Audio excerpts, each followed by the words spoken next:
on the beat.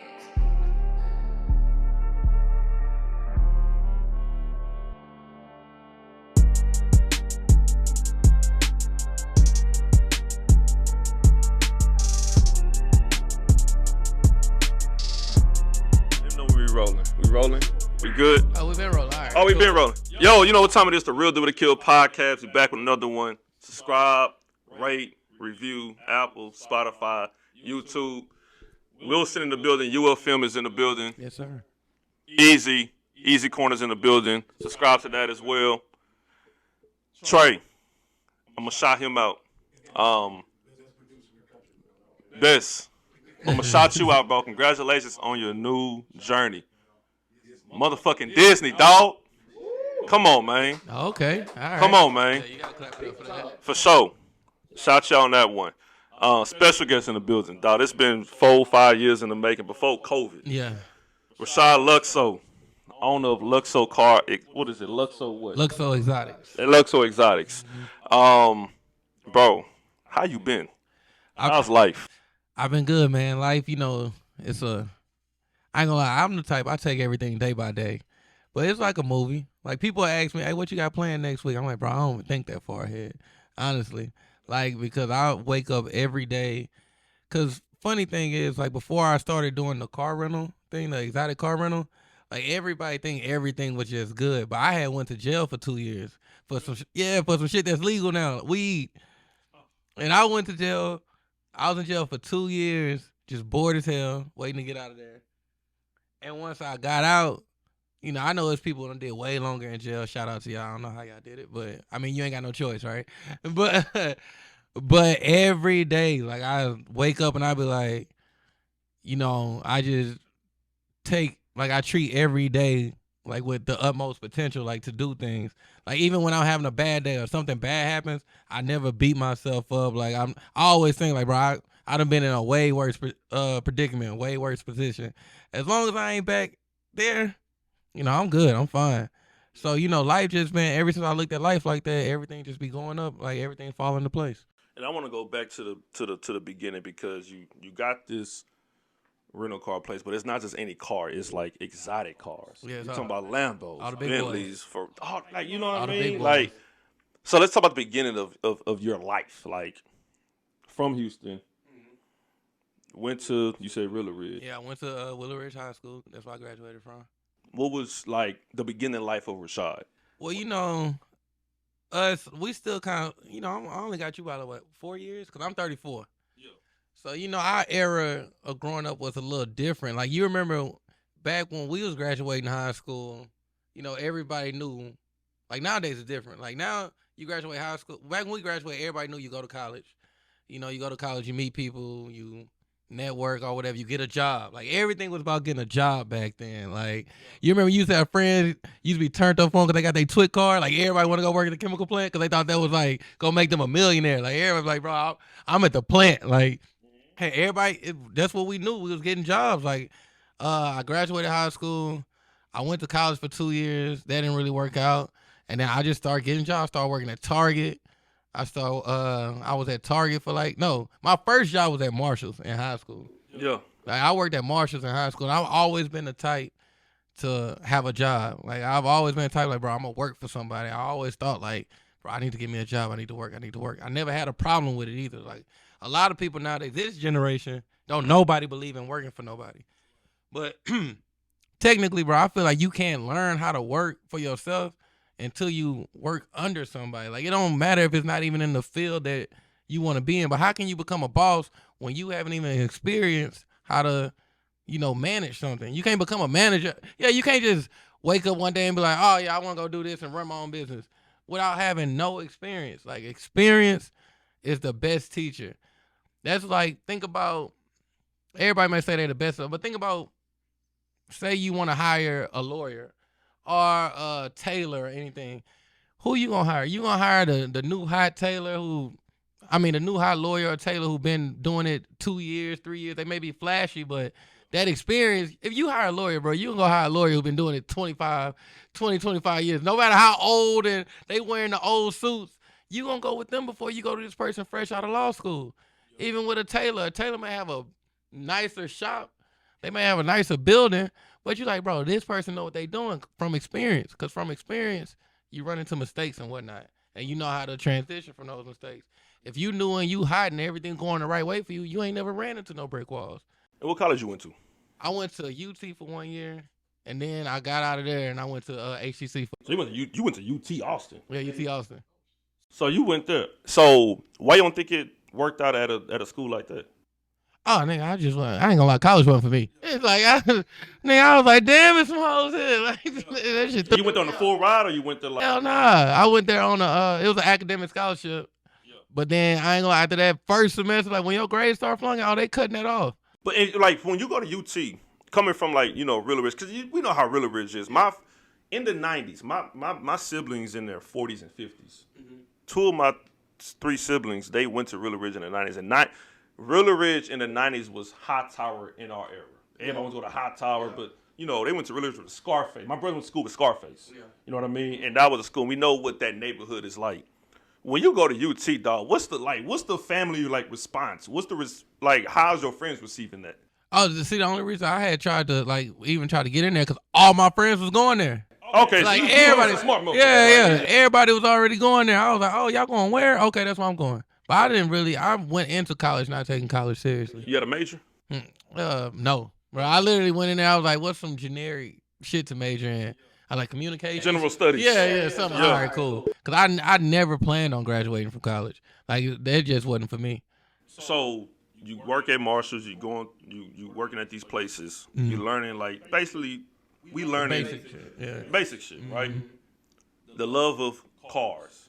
When did that come about? Oh yeah, see, I've always been into cars. Like even in high school, we were the ones, like me and my homies, we were the ones to always fix up our cars, put the rims on there, put the TV screens in there, put the speakers in there, and that's all we did all day. Like when we get out of school, we go into the house and we just messing around with our cars all day. We looking at what to buy and put on the car. Right. We were always into customizing cars.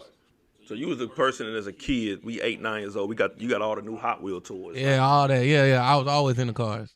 Like the fact that I do it now is just crazy because I had swayed from it for so long, like working just these, jobs where you got to work up. Like I was a forklift driver at an air conditioning company, all this stuff.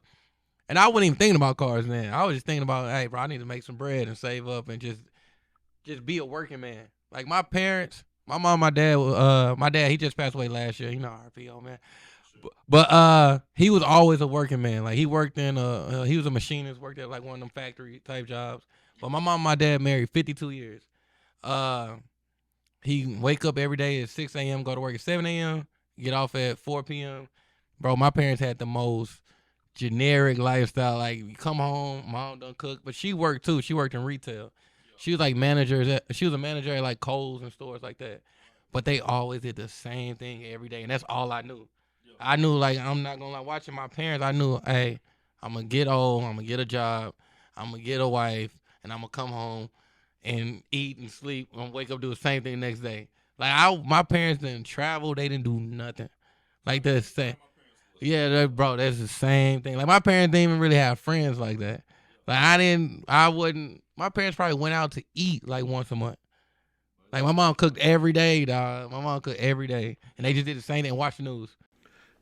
Bro, so my family was the same way. So my parents, my dad passed away in 2014. Mm-hmm. He passed away 5 months before my son was born. Mm-hmm. And I always said I was an angel, one angel in, one angel out. Yeah, exactly. Type of thing. Mm-hmm. And that affected me in a sense. I really don't talk about it like that because the way it affected me. Mm-hmm. But for you, when you lost your dad just like last year, like how did that affect you personally? Me and my dad, I'm not gonna lie, we had a crazy relationship. Like my dad, the way he even looked at like death and whatnot, like I'm not gonna lie to you. My dad, he had a big family, like 4 brothers, 4 sisters, stuff like that. My dad lost his mom, his brother, and his sister in the same week. Same week, different days. Mom died, she was sick, old age. And then I had an older dad. My dad just passed away at 77. Yeah. My dad had me at like 43. And my mom had me late too. Yeah, my family. Yeah, my dad passed away at 60. My mom is still living. She's 71, but she's 72 this year. Yeah, my mom's 73. Yeah, see, so my dad, even when his mom died on a Sunday, his brother died on like a Wednesday from a random heart attack, and his sister died in a car accident on that Friday, driving back home so they can set up funeral arrangements. And I looked at my dad. I'm looking at him. I'm like, you straight? Like, you all right? And he looking like, bro. This nigga looked at me and was like, bro, now I gotta pay for all these funerals myself.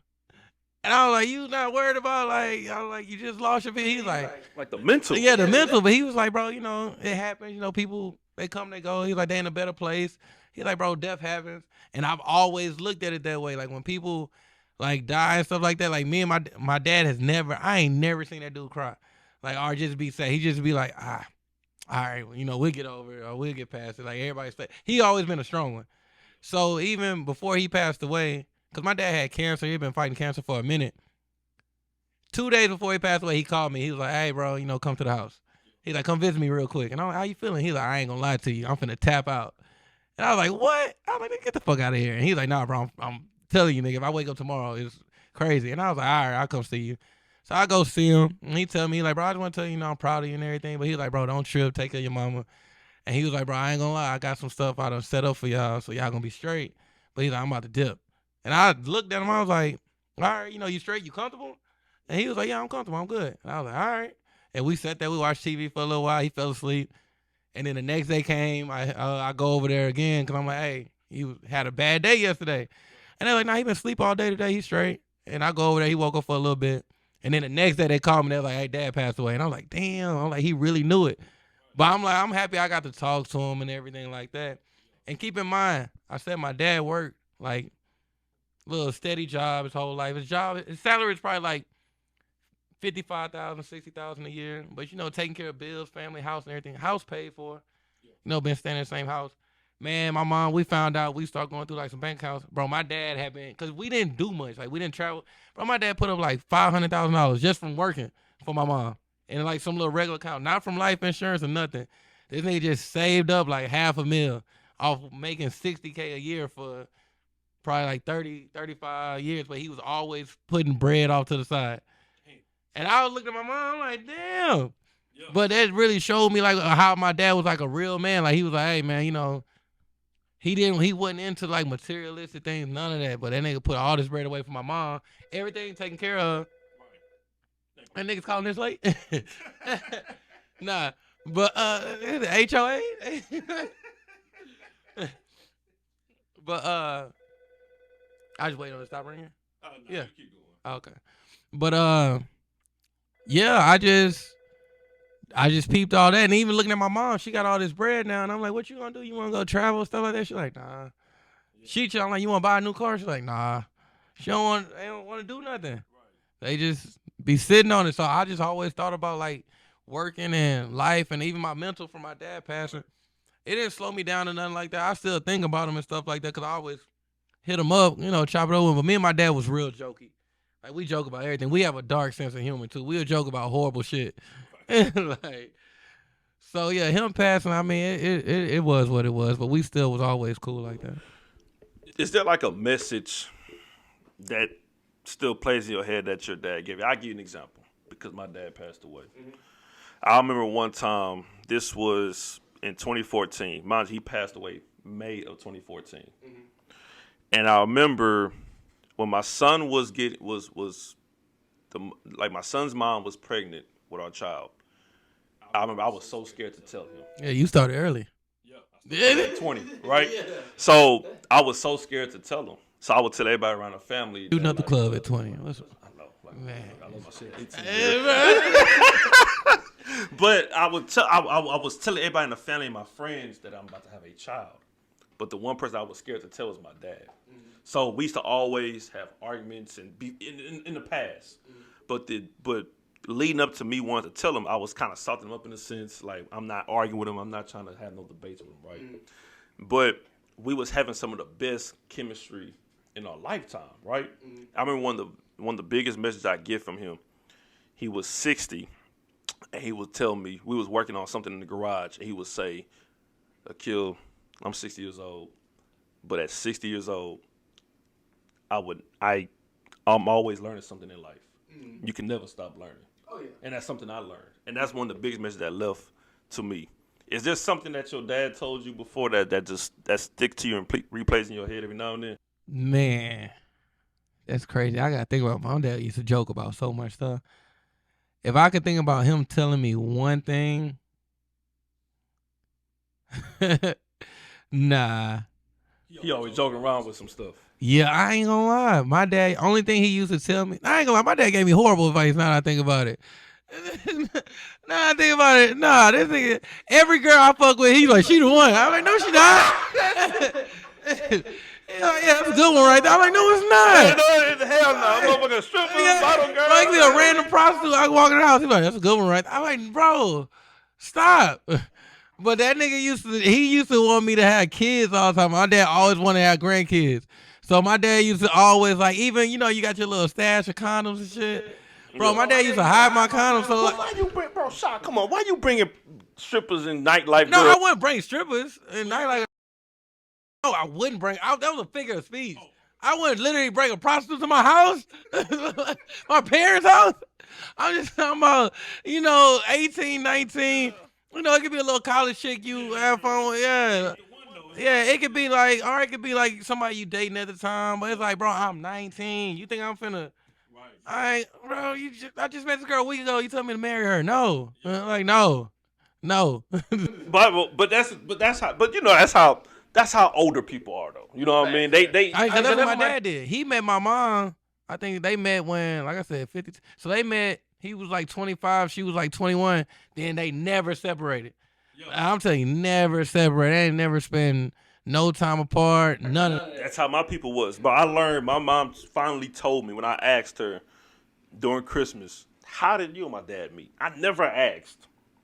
They met. They used to go to the same church. And it was, mind you, my mom was a year older. She was 14, he was 13. The first words he said to my mom, mind you, this is fucking 1963. Yeah. Hey, Foxy Mama. Oh, yeah. Bruh, that shit literally was the first words he said to my mom inside of a church. Like, after church is let out, this nigga's 13 years old, sees a 14-year-old girl, was like, hey, Foxy Mama, come here. The fuck, like? Yeah. Man, that was that age. That's that era though. Like, you gotta think about it right now. And she never left him after that. Yeah. That was the thing back then. What was that, 50, 60 years ago? You find somebody you like, you find a girl, then you may, especially, everything was smaller. Like, towns were smaller. The world was smaller to everybody back then. You stayed in the city. That was your city. Bruh, it's 1 million women. I was about to say something else. It's 1 million on Instagram. Bro, it's like, it's hard to find your person when every day you got, like, they didn't have as much temptation as we have nowadays. Nah, it's a lot of temptation. That's why now it's hard now to be in a relationship. You got to have real discipline in this era. The discipline back then was different. Nowadays, when you're in a relationship, you have to be more disciplined because now you have access to everybody 24/7. Everybody. Dog, you leave a date now, you get on social media and you scrolling. Double tapping, you sending a picture of that person that you see like, oh my God, this person bad. You send it to that group message. Yeah. You're like, man, whatever. We all have that group message. You know what I mean? So that's the era we in. The era we're in, bro, you can go out with a girl and she can shock you like, man, she's funny. And yeah, for those 30 minutes, yeah, she's funny. But the second you get on Instagram, you're going to find somebody funnier. Like, you're going to find another girl like, oh, she way funnier than that girl I just was talking to 30 minutes ago. Fuck out of here. You find something different. So we fast forward now in your life where now you say you already love cars, right? When do you start your rental car place? Okay, so what happened with the rental car stuff was, and this story was always good to me. What happened with the rental car stuff? I had just got out of jail. I got a job at grocery supply because I had to get a job, and everybody looking like, oh, you a felon now, get a job. And I'm not gonna lie, what year is this? This was I got out of jail 2016, and everybody like, oh, you a felon now, you got, and I'm like, bro, everybody always think it's hard to get a job as a felon, but bro, I got out of jail. And I was going to apply for all these jobs, and I was getting all of them. And they was like, bro, how you getting all these jobs and you a felon? I was like, bro, I'm just marking no on the resume. I'm like, they really don't do background checks, bro. I'm like, most of these places like, we're going to do a background check. I'm like, yeah, no. I used to be sitting there like, bro, they not finna do no background check. And, bro, I'm telling you, I was getting good jobs, bro, paying like $20 an hour back then. No, I used to be thinking like, bro, I ain't going to get the job anyway. I just circle no. And they never did background checks. So, I was working some a job. It was cool. But one of my good friends who I got cool with before we went to jail, or before I went to jail, he was like, man, Rashad, you remember how much money we used to spend customizing our cars? And I was like, yeah, bro, we did used to go crazy. He was like, man, your social media. He's like, you still know. My social media wasn't as popping. But he was like, bro, Rashad, I'm from Houston, born and raised. One thing about me, it's easy for me to meet people. Like, I was networking before social media. Like, I knew half of Houston before, like, Facebook days, I knew everybody. Like, I was that person, if I had 7,000, 8,000 friends on Facebook, bro, you can ask me about any one of them. I can give you a story about the person. I done hung out with this person. We done did this. Like, that's how it is now, even with my Instagram. People like, man, Rashad, you kind of getting popular. You follow too many people. And I'm like, bro, I follow 7,000 people. And they like, well, Instagram only let you follow 7,500. Yeah. After 7,500, you can't follow nobody else. I heard that story. Yeah. Yeah, so, because I tested it out. Because I had got up there one day, I was just following people. After 7,500, you can click the follow button, but it makes you unfollow them immediately. Yeah, Instagram, why 7,500? Yeah, I don't know how they got that. Yeah. So my this is other people who I know who are like have millions of followers, only follow 200, and I'm like, Rashad, you gotta change your stuff so you look cooler because you follow less people. And Don't you point at me, Easy, dog. Easy, do not point, dog. I know what. Okay, I'm sorry, Rashad. I know why he's pointing at me. He wants to tell the story. Tell the story. No, you tell the story. It's your shoulder there. This is why he pointed at me. So this was 20. This is like 20. What 12? Rashad, mind you, we were still like this. Bro, Easy's one of the guys. When I get married, he's one of my groomsmen. That's how close we are. All right. So this is like 20. Okay, so I made my Instagram in 2011, right? So this is when it's just getting started. So 2012, 13, I think 2013, Easy makes his Instagram, right? So he follows me. And we worked at the YMCA at the time. Mm-hmm. I think I got the story accurate. I'm gonna see. Let me know if I got it wrong. So he's like, "Yo, why you not gonna follow you back?" I think. So wait. So I said my following ratio. I think it's my ratio. My ratio. So I don't want to follow more people that follow me. So. It is your nigga. Yeah, that's what I told. Work together, go to school together. So you imagine riding with a nigga, you like, bro, you still ain't gonna follow me? So he don't follow. I don't follow him. So Easy's like, what the fuck, bitch? Nigga, I'm your nigga, you ain't gonna follow me? I'm like, dog, I can't follow you right now. It's more followers than following. I gotta make it look right. You know what I mean? Mind you, there's no podcast. I'm still trying to play basketball at HCC, nigga. Like, dog, like, there's nothing I'm doing that's like supposed to be on that level. And I say, bro, follow ratio got to be right. But I eventually followed him. Like, man, I'm not gonna lie. One day you could be getting jumped. If I was Easy, I'd be like, you wish you followed me back now. I would watch you get jumped. I would watch. We not tight like that. You don't follow me. Why would I help? Why would I help you? Bro, I think Easy was legit pissed at me though. Nigga, why wouldn't he? That's a legitimate reason, nigga. Just imagine this. Cause you don't want to mess up your ratio. You don't follow your partner, right? But he see you scroll, and it's some random Mexican bitch with a fat ass. You don't know her. You're like, hell yeah, let me slide him dig. And you follow her. But then Easy didn't post no pictures though. I was like, it don't matter, dog. That's your nigga, dog. It don't matter, bro. It don't matter. I don't do that no more. But when I was 19, 20, I was like, all right, you know. Cause we know how Instagram popped off. It popped off in like 2013. I know.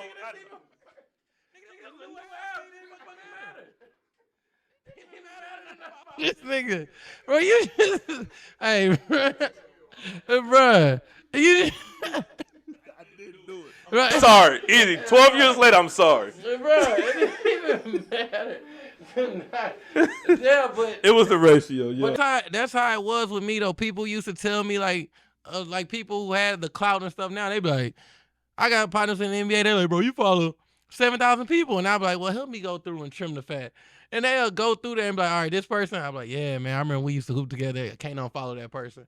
And they'll be like, well, what about this person? And we'll go through 200 people straight, and he be like, nigga, you got a story for every person. I'm like, bro, you can go down this whole list of 7,000. I know these people. Yeah. I'm not gonna follow. I'm gonna run into them again one day. Yo, I ain't gonna lie. I think nowadays it's kind of hard because when you look, I know I did this before. I look back at the amount of people I follow, and I'm like at 1,500. I'm like, I legit know a lot of these people. Like, you don't realize you know 1,000+ people until you just sit down and you look at the people you follow. Like, I really know this. And you got some type of tie, and it's like, do I really want to unfollow this person? Like, you know, it's hard to do that. Yeah. I mean, the only thing make it easy for me is the one I unfollow you with the quickness.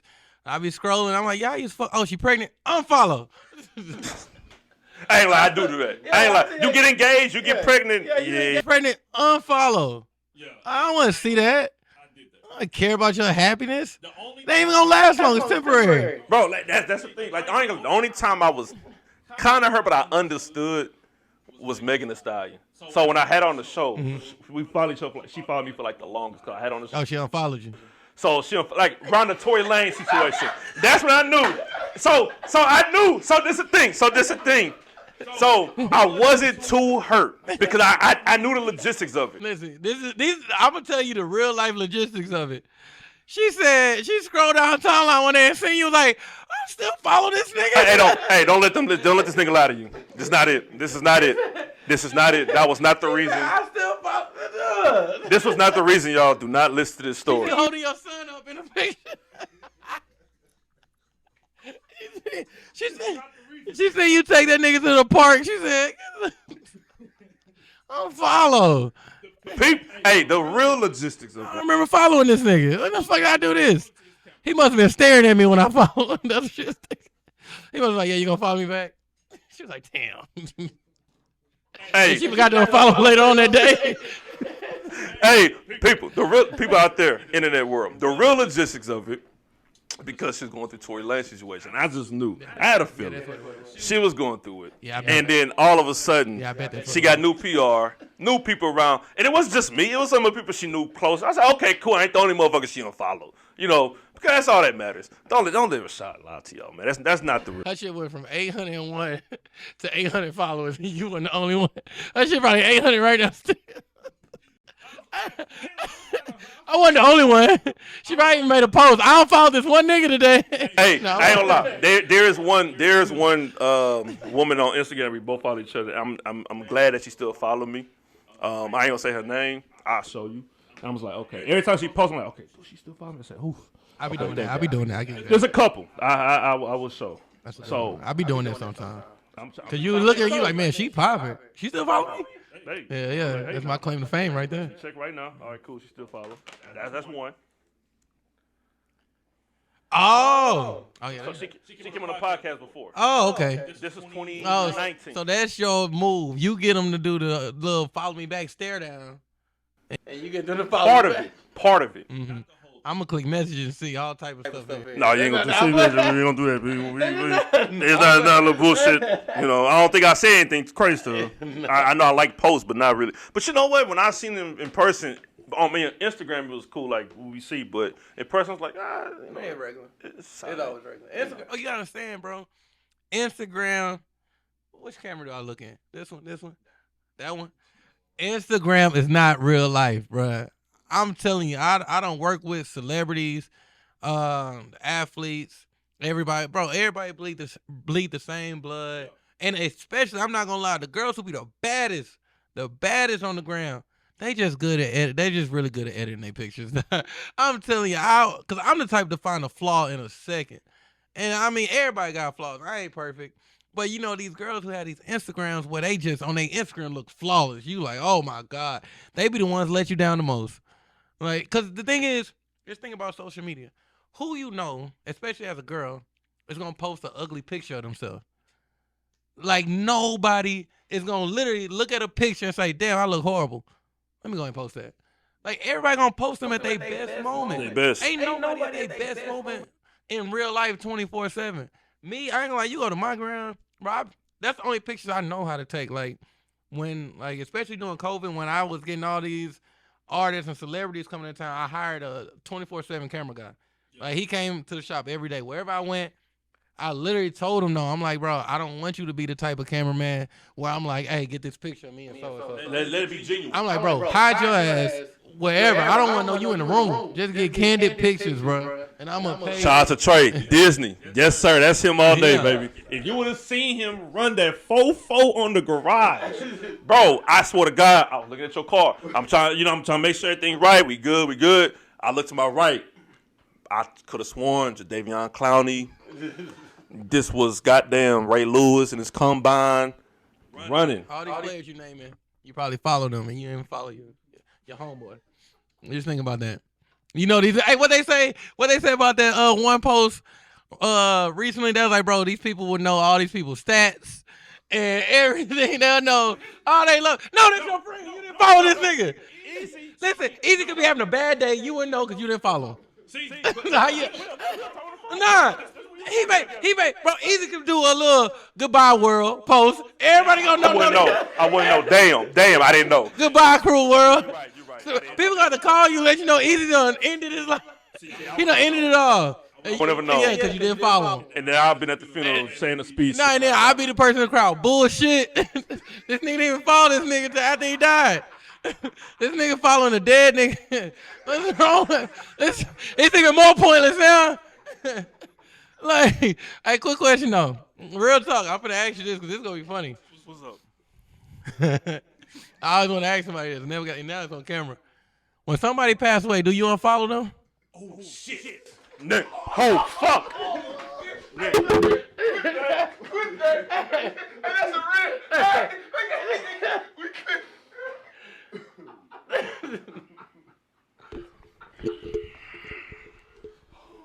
RP to everybody that passed in the past 5 years. This is how important Instagram is to us now. This is I say RP, bro. I'm not gonna lie, bro. If you pass away, I'm not gonna. You gotta be super in my like top 20 people. But Bro. if you somebody I used to dab up, see and whatnot, but we follow each other, we might have chopped it up on the ground. But if you pass away, I'm unfollowing you. I've had my fair share of unfollow. I remember one of these girls around 2013, I forgot what year, and she passed. Is this fucked up though? Is it fucked up? If you want, No, I keep mean, going. what the hell? What's they can't post nothing. They passed. You can say it. Only thing I would say is, well, obviously, I don't think, obviously they said they're the top 20 people, but don't do the whole Instagram story. Rest in peace. You cannot do that.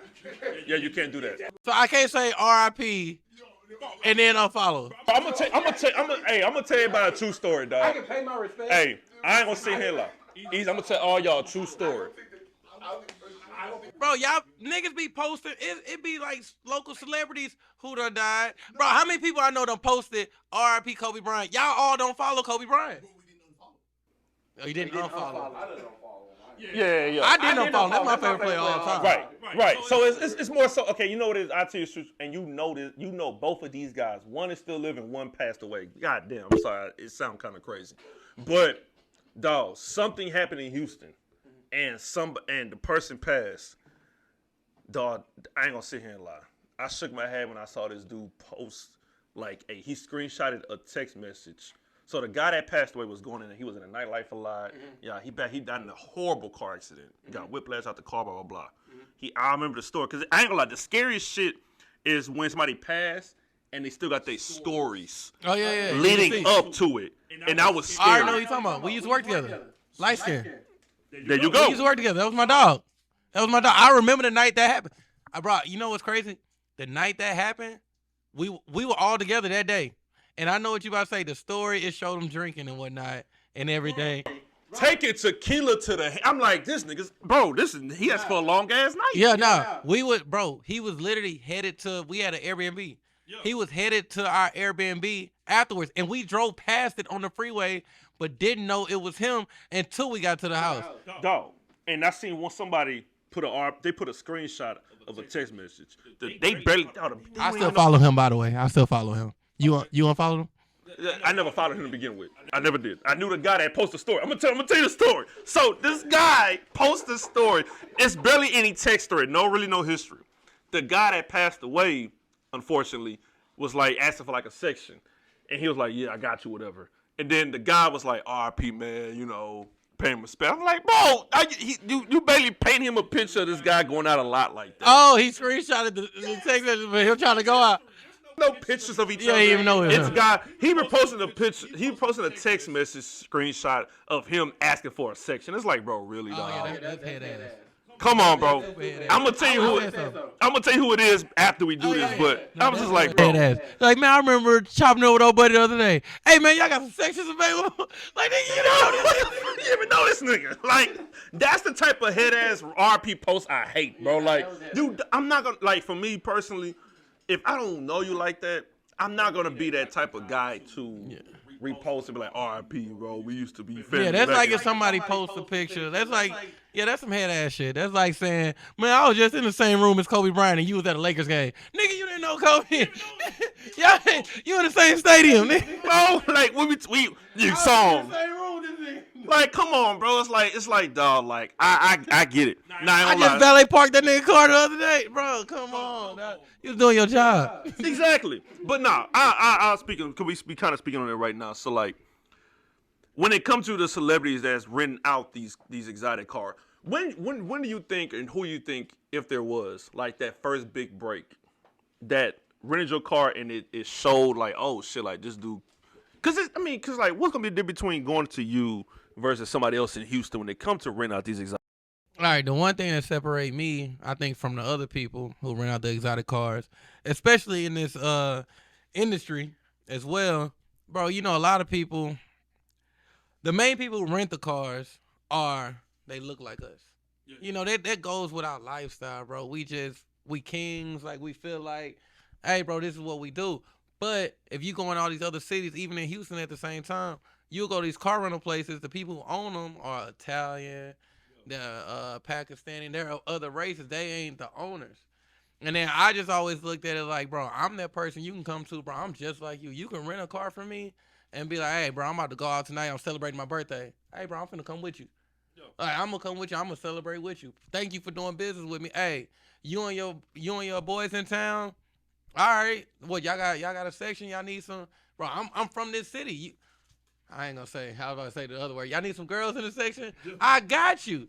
Like I got you finna have a ball. Every dude, especially I'm not gonna lie, my main clients from Detroit, Chicago, Oakland.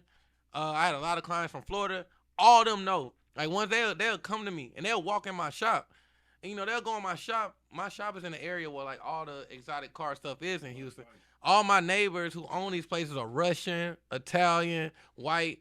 They come to my shop. They walk in there. They pull up. They walking in. They had all their jewelry on. Or they may, they just come from the airport. They always come straight from the airport to me. They walk in and see me. They like, bro, there's tattoos on his neck, all this. And they may see me think, before I even open my mouth, they think like, oh, man, he must work here or something like that. But I'm still very well spoken. Like, I'm going to talk to you like an individual. I'm very professional. I'm going to come in there, bro. I have the gift of gab. Like, I know how to talk to people. And I know how to relate to people. Like, dudes may come in there, bro, you ain't got nothing to prove to me. Like, I've been doing this 6 years now. And I just feel like people get that experience with me where they're like, damn. Like, I may even tell them, like, they'll come in town and be like, hey, I'm going to this club. And I'm going here. And I got my Airbnb here. I'm like, oh, man. Hey, you got your Airbnb. I know they gentrifying it, but it's in Fifth Ward. You don't need to be driving this car through Fifth Ward. I'm going to get, instead of driving this red Lamborghini, listen, you can still get the Lamborghini truck. I'm going to put you in a black one, bro. You just need to be more low-key when you're going home. Right. And they may be like, damn, this nigga really have knowledge of the city like that. Like, damn. And I tell people all the time, hey, because some clients come in there, bro, I can read the watches. I'll be like, bro, he got a skeleton AP on. He got this on. I'm like, hey, bro, I'm not going to lie to you. I know you going out, y'all celebrating this weekend, but you may need to hire security. Because I'm like, bro, you from out of town. Do you know anybody out here like that? Exactly.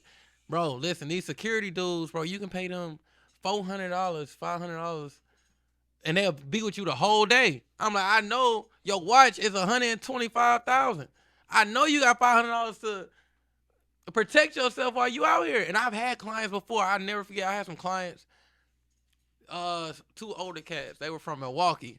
Bro, they even pulling up to my shop in the middle of the day from the airport with all this jewelry on. I'm like, bro, they got on emeralds. They stuff look flawless. I'm like, hey, look, bro, y'all ain't need to be walking around the whole day with this on. And they was like, man, we came out here to visit these girls from Houston. We finna go out with them tonight. Bro, I kid you not. The dude showed up to them. They rented the cars for 3 days. They rented two Rolls Royces for 3 days. I charged them like $3,000 a piece or something. It was like the Wraith. I charged them $1,000 a day each, 3 days. Man, the next day they pull up to my shop. One nigga nose broke. One dude black eye. What happened? They like, man, I ain't gonna lie to you. Some dudes robbed us right in front of the strip club. And they was like, bro, right in front. I was like, what you mean? They was like, bro, the valet, security, everybody was right there and just turned their head. He was like, bro, nobody looked like these. And he was like, bro, I'm looking. He's like, I'm so confused. How long ago was this, you think? This was 2020. I remember when this was 2021, early 2021. But he was like, yeah, bro, I'm looking because the dudes run up on us, pull guns out. That's advertisement break, y'all. Yeah. But he said, he was like, niggas capping. So for the talking, we sold $5 million. This bullshit. Yeah. But nah, the dude, he told me, he was like, bro, the dudes pulled guns out on us. And he said, bro, we looked at the valets, looked at security, everything. And he said, bro, these dudes literally turn around and act like they don't see nothing. He said, dude, pistol with me in the face, broke my nose. Like, man, give me all your stuff. And the dude just told me, because he was like, bro, I'm not going to lie, your car is still at the strip club because they took my bag that had your car keys in it. And I'm like, well, that's unfortunate. I'm like, I hate that happened to you, but I still got to keep your deposit because now I got to go buy a new key. I'm like, bro. But that's his fault. But I told him, I was like, bro, you could literally pay security, bro. This was last week.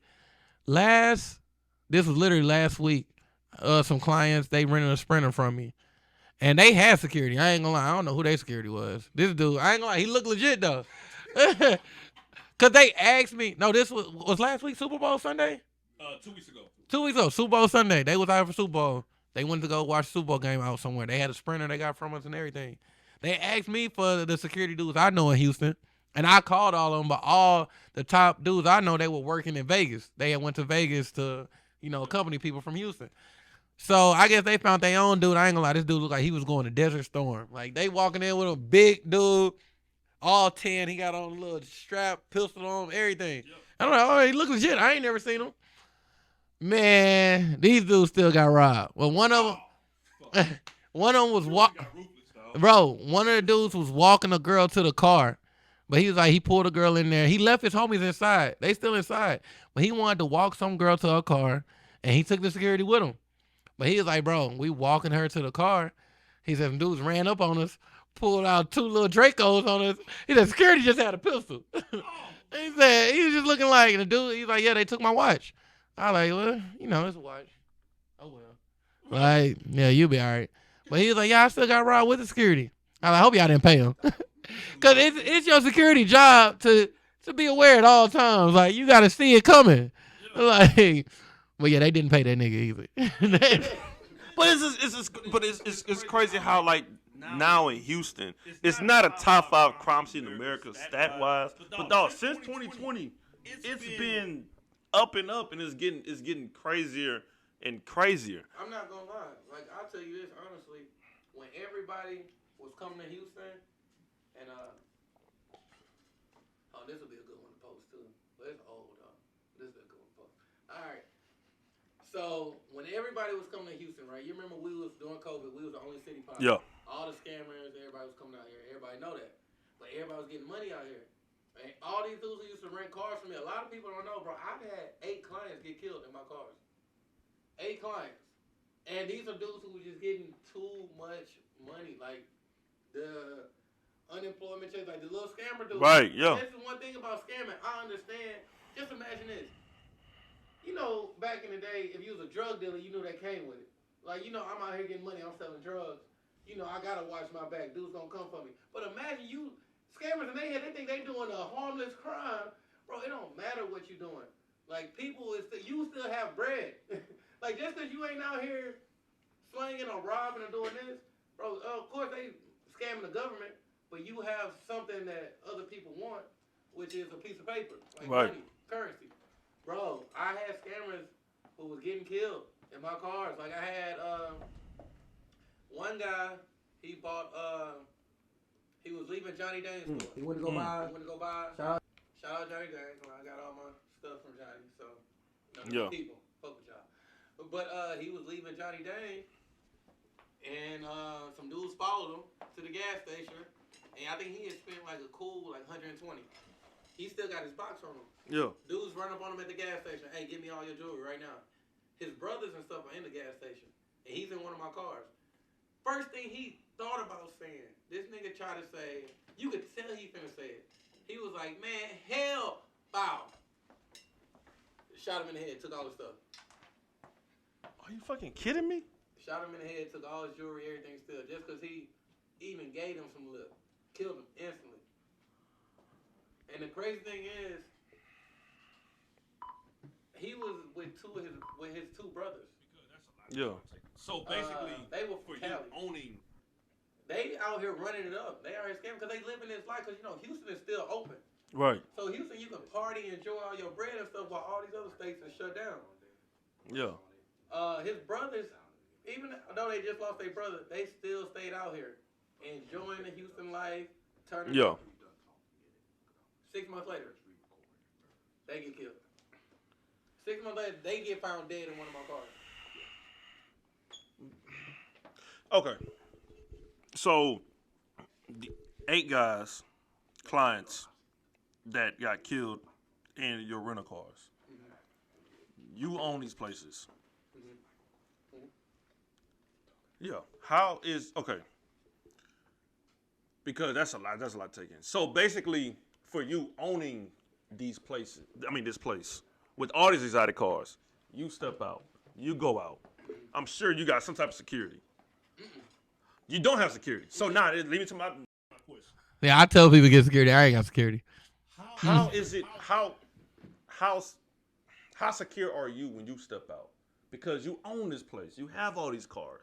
You walk around. You a fly dude. You know what I'm saying? Like they gonna see like, okay, necklace, earring, jewelry, shoes, everything. You own this place. It's not. It's to a point like they got different celebrity tiers. Bro, I feel like everybody in a sense is some type of celebrity in their own right. Yeah, especially in your own city, yeah. Rashad. Yeah. You from here. Yeah. Bro, like, what's your, like, how secure and how confident are you when you step out? So me, I'm not gonna lie, I'm like 1,000% confident when I step out because I still feel like I got that street mentality to me, and it's my city. I know every turn. I just know how to watch my surroundings as well. But like I said, when I tell people, like my clients, like me, it's been so many times because when I go out, in order to exploit my business and put my business out there, I used to have to drive the Lamborghini trucks, the Rolls Royce truck, the flashiest car, because I had to go to these spots and show, hey, once I pull up, somebody going to ask questions. Damn, who was that cat? Somebody around them going to say, hey, that's the car dude. He do the exotic cars. Then they going to probably walk up to me and ask, hey, bro, we might want to rent a car. Now I'm at the point where I ain't got to do that no more. Like me, you'll catch me out. I'll go out, but I'm going to be in something slight. I'm going to be in a black Benz. I'm going to be in my Escalade. I ain't going to be in nothing too flashy. But at the same time, when I did use to drive these flashy cars, bro, I used to get followed home all the time. Like, I've been, driving downtown where I'm like, damn, this car been behind me for a minute. All right, cool. Let me make a right. All right, they still behind me. Let me make another right. Still behind me. Let me make another right. Still behind me. All right, let me make this last right. When they see me pull up to that same light where they made me make that, where I started to make that right at, bro, on multiple occasions, I've had niggas pull up next to me and look at me like, all right, we following you. Like, he on to us, and they just drive off. They just drive off. They be like, damn, this nigga peep game. So you had close calls. Yeah, I've had close calls. Yeah, I mean, not to death, because I ain't gonna lie. If they catch me slipping, hey, you got it. Like, I ain't the type, I'm not finna say hell nah or nothing like that. Hey, you got it. But I'm not even finna get caught slipping. But I have been, I know when not to be out. I know where not to be. I just know, like, hey, because I done been out nice. You know, I'm turning up with girls in the car, and they may be back there twerking, listening to music. But the whole time I'm looking at my side view mirror like, oh, somebody trying to get us right now. But they don't even know it. I may tell people in the car, like, hey, y'all chill out real quick. Like, something's happening. And I done seen, like, a car pull up, back door open, niggas squatting down. I'm like, oh, shit, this really happening. Me, I got a little fucked up mentality. I'm like, oh, shit, all right, it's kind of exciting. But, no, it's dangerous. This nigga playing GTA. Yeah. I'm like, damn, I'm happy I peeped it. Because, nigga, a lot of people don't know till the last minute. But, nah, I'm still in that lifestyle. And it's a reality. Like, your whole life can change within a second. Like, 2 years ago, January 28th, me driving home, some girls in the car. We had just went out, and they literally just asked me for a ride home. I literally stopped by my shop. I was in a Bentley truck with Lee Kemp. I had a client the next morning for he wanted a Lamborghini truck, and he wanted it to be airport delivery. So I stopped at my shop, and I'm like, hey, let me switch cars because I got to take this car to the airport in the morning anyway. So I ain't got to come back to the shop. Let me just drive this home. Girls like, cool. They hop in the car, and they literally stay one exit past me. These are like my home girls. Like, we ain't finna go home. I ain't even trying to max to them, nothing. So we're on 59. We driving home. We're having a regular conversation. Talking about, how tonight was, where you got up tomorrow. In the midst of the conversation, 2 seconds. The car in front of us swerve out the way. It's an F-150 coming towards us on 59. Going the wrong way. Head-on collision. I couldn't even move. Like, it was just the car in front of us swerved. All you see is lights. And you got to understand, I'm going about 65. This nigga was going about 70. That's like equivalent to running into a wall going 140 miles per hour, a brick wall. Because instead of moving, now you're a complete stop. Bro, I kid you not. All I did, I put my arm in front of this girl. I don't know why I did that, but I just was like, the car hit us. And I was the only person still conscious. So I hop out the car in the middle of the freeway, 59. I'm looking like, I ain't gonna lie, first thing in my head, I'm like, damn, my car, this out of there. But I'm like, I gotta look in the car now. I'm looking at the girl on the passenger side. She was just frozen, her nose bleeding, everything. The girl in the back seat, I'm asking her, was she okay? She's breathing, eyes open, but she's unresponsive. Like, she's not responding, but I look down, her legs are super swollen. Like, they look like big-ass sausages. So I get out the car. I go to this nigga truck. I open his door, and all the cars behind us on the freeway, they get out the car. I go to his door. I open it. I'm like, I'm pissed. I'm like, bitch, I said, why the fuck you going the wrong way on the freeway? Like, how'd you even get up here going the wrong way? Speeding. He's unconscious, not responding at all. Like, this nigga's out of there. I go to the passenger side. Ambulance start pulling up and shit. I ain't gonna, my nose was bleeding, but I was straight. So I go to the passenger side. It's a girl in there. She wakes up. She's like, what happened? And I'm like, bro, y'all was going the wrong way on the freeway. And I'm like, you all right? The ambulance here. She's like, yeah, I'm all right. My chest just hurt. Boom. I'm like, well, shit. Oh, the other girl in the car with me, she woke up in the passenger side. Right. She get out the car too. She helped me. We just seeing what the fuck going on. The girl in the car that hit her, she goes to the ambulance. 5 minutes later, she dies. She had internal bleeding. And which one is this? In the car that hit us. In the F-150. 5 minutes later, she died. Yeah, they told us. The police told us, like, hey, yo, girl just died in the ambulance. She had internal bleeding. The girl in the car in the backseat with me broke both her legs. And I'm telling you, bro, when these lights, because I'm driving on the freeway, I don't see nothing wrong. I think it's a regular night. Bro, all I see is headlights. In my head, I'm like, bro, it's over with. It's over with. It's like, bro, this dude finna hit us head on. It's over with. Bro, I didn't have a scratch. I ain't gonna lie. My bad. Shout out to the Lamborghini Urus, the truck, because, bro, when it hit us, the impact, I seen glass, everything. Like, I felt the vibration. But I ain't gonna lie. I don't know if it's God or it's got to be God. Bro, it felt like a force field was around me. Like, no glass hit me. I seen everybody else in the car getting fucked up in slow motion. But nothing touched me, bro. Like, legs, everything, nothing touched me. And he hit us head on. That's literally, if nobody believes in God, this story has somebody believing in them. Yeah. Because that is something, and I've had nothing to that level. But I have instances where I'm driving and I'm incoherent and I'm, lit, drunk, totaled my car. Like that's, I said, yo, when I totaled my car in 2021, I said, yo, this is my dad and God. Like this, they had their arms wrapped around me. Yeah, because that is something that's like, yo, it's sometimes it'd be like, why me? Yeah. Why am I surviving? I feel bad for the dude that hit us because, I mean, he was so lit. He didn't know what he did. Nobody do nothing like that on purpose. He got charged with vehicular manslaughter. No, intoxicated manslaughter. He in jail right now, probably. I think so. Yeah. I mean, he may have bailed out. He may have bonded out, but he's still going through it. Yeah, I mean, he killed his best friend. The girl was like his best friend. Yeah, the girl was like one of his best friends. Like it wasn't even the girl he was fucking with. Like they were like real good friends. Cause the dude was a part of like the LGBT community, and the girl was like some big advocate in that community, like who does hella like stuff in Houston for the LGBT community. And bro, they all was reaching out to me, like asking me, like her mom was calling me, like what was my daughter's last words, what she heard and all that. I was like, what? Like I'm mind blown. I'm like, bro, I was just trying to go home. I'm like, bro, I hate being in the middle of all this. But yeah, they charged him with intoxicated manslaughter. That is crazy. I still got to go show up to court because they said I was the only one conscious. Right. So I got to go to his trial and like testify against him. I feel so bad, but I got to be like, yeah, you did this. Like I got to be that dude in there like pointing across the room like, yeah, but it's messed up. It happens. Damn. All right, we gonna shift gears to a lighter note because I'm gonna shout out Wilson right here. Wilson is the owner of UFM TV. He's one of the guys that making this shit happen. Wilson. Right here. Shit! All right, there we go. He in the room. He put laughing the whole time. Right. So he's the one. He's laughing at how much of a whole ass nigga you is. They gonna know this episode that Easy know I apologize to him. We good. But I'm gonna tell you something. So he came up with this thing called Cut One, and I like this a lot.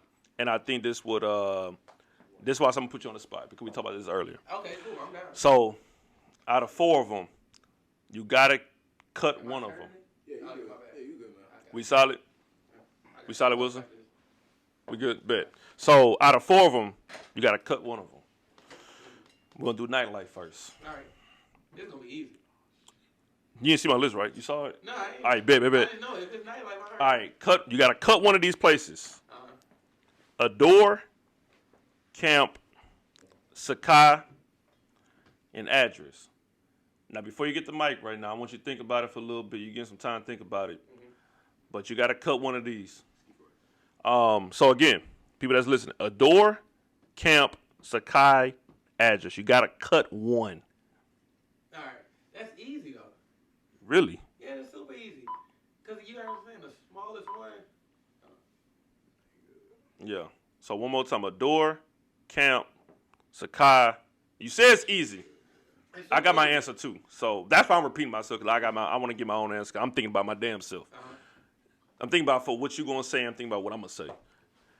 I came with this last night. These 4, cause I took out one. I took out Chapman and I put in address because I feel like that was kind of easy. You said this is easy though. Which one you cutting? I'm gonna cut because you got to understand all the other ones like Sakai is a big nightlife spot. Address is a big nightlife club, and Camp is a big nightlife club, even though you go there during the day too. But Adore is more the pregame spot. Even though they do have really good wings. They lemon pepper wings is fire. But yeah, Adore is more of a pregame spot. It's not like a spot I would go to and want to be at all night and turn up. Like I'll go there to pregame. Yeah. I'm not going to Adore to just get lit and have a ball. So you still out to 2 a.m. Yeah, I'm still out to 2 a.m. See, that's the difference. Oh yeah, that's why you love Adore. So you from 10 a.m.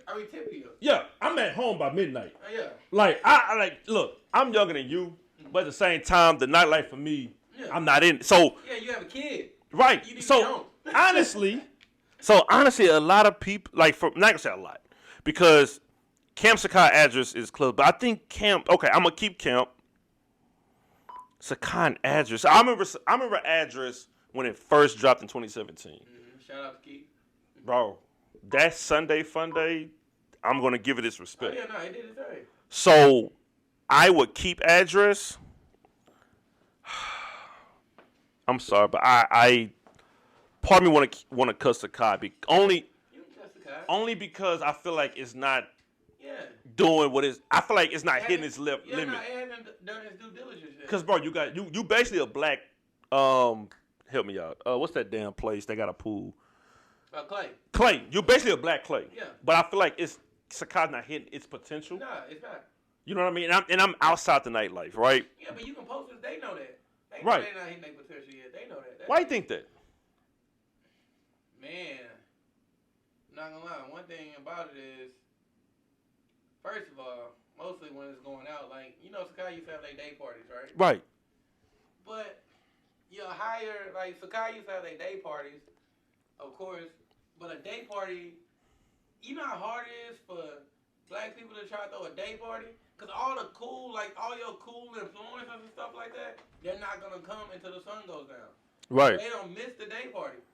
Yeah. People who influence your crowd are the people who want to be there. They feel like they're too cool to show up early when it's actually jumping with the general admission. Right. The cool kids feel like, hey, bro, I get there, you know, later on when I feel like it. But they don't want to be there when the GA is there. That's just true. The way it's just the way people just be thinking they better than the next person. Right. People don't want to go there. And then another thing is with our going out crowd, bro, you gotta understand the black community, bro, people don't really go out to have fun like they used to no more. Yeah. People go out to look cool. Of course they're gonna want to get, you know, drinks and whatnot. But just imagine the nightlife scene, the black nightlife scene before sections became a thing. You remember when it was, bro? It was dance floors. Yeah, you remember it was dance floors. It was 2 bars and a dance floor. Yeah. And you may have 2 little random sections in there that everybody thought was lame. It's like you went and sat in the section and you was corny. Yeah. It was a dance floor. And I want that back. See, that's gonna lead to another question I'm gonna have later. So for me, I think when people say they not in the club like no more, like somebody like me, is because everything is the same. Bro, I can break down the clubs to you right now. This is a club going out at a club in Houston. Boom. Okay, the club gonna tell you free before 11. Right. Nobody's coming before 11. Exactly. It's gonna be 35, 40 people get there before 11. They 35, 40 of them either from out of town or they just plan on being in the house before 12. Right. And then you got around everybody, some sections are gonna start showing up around 12.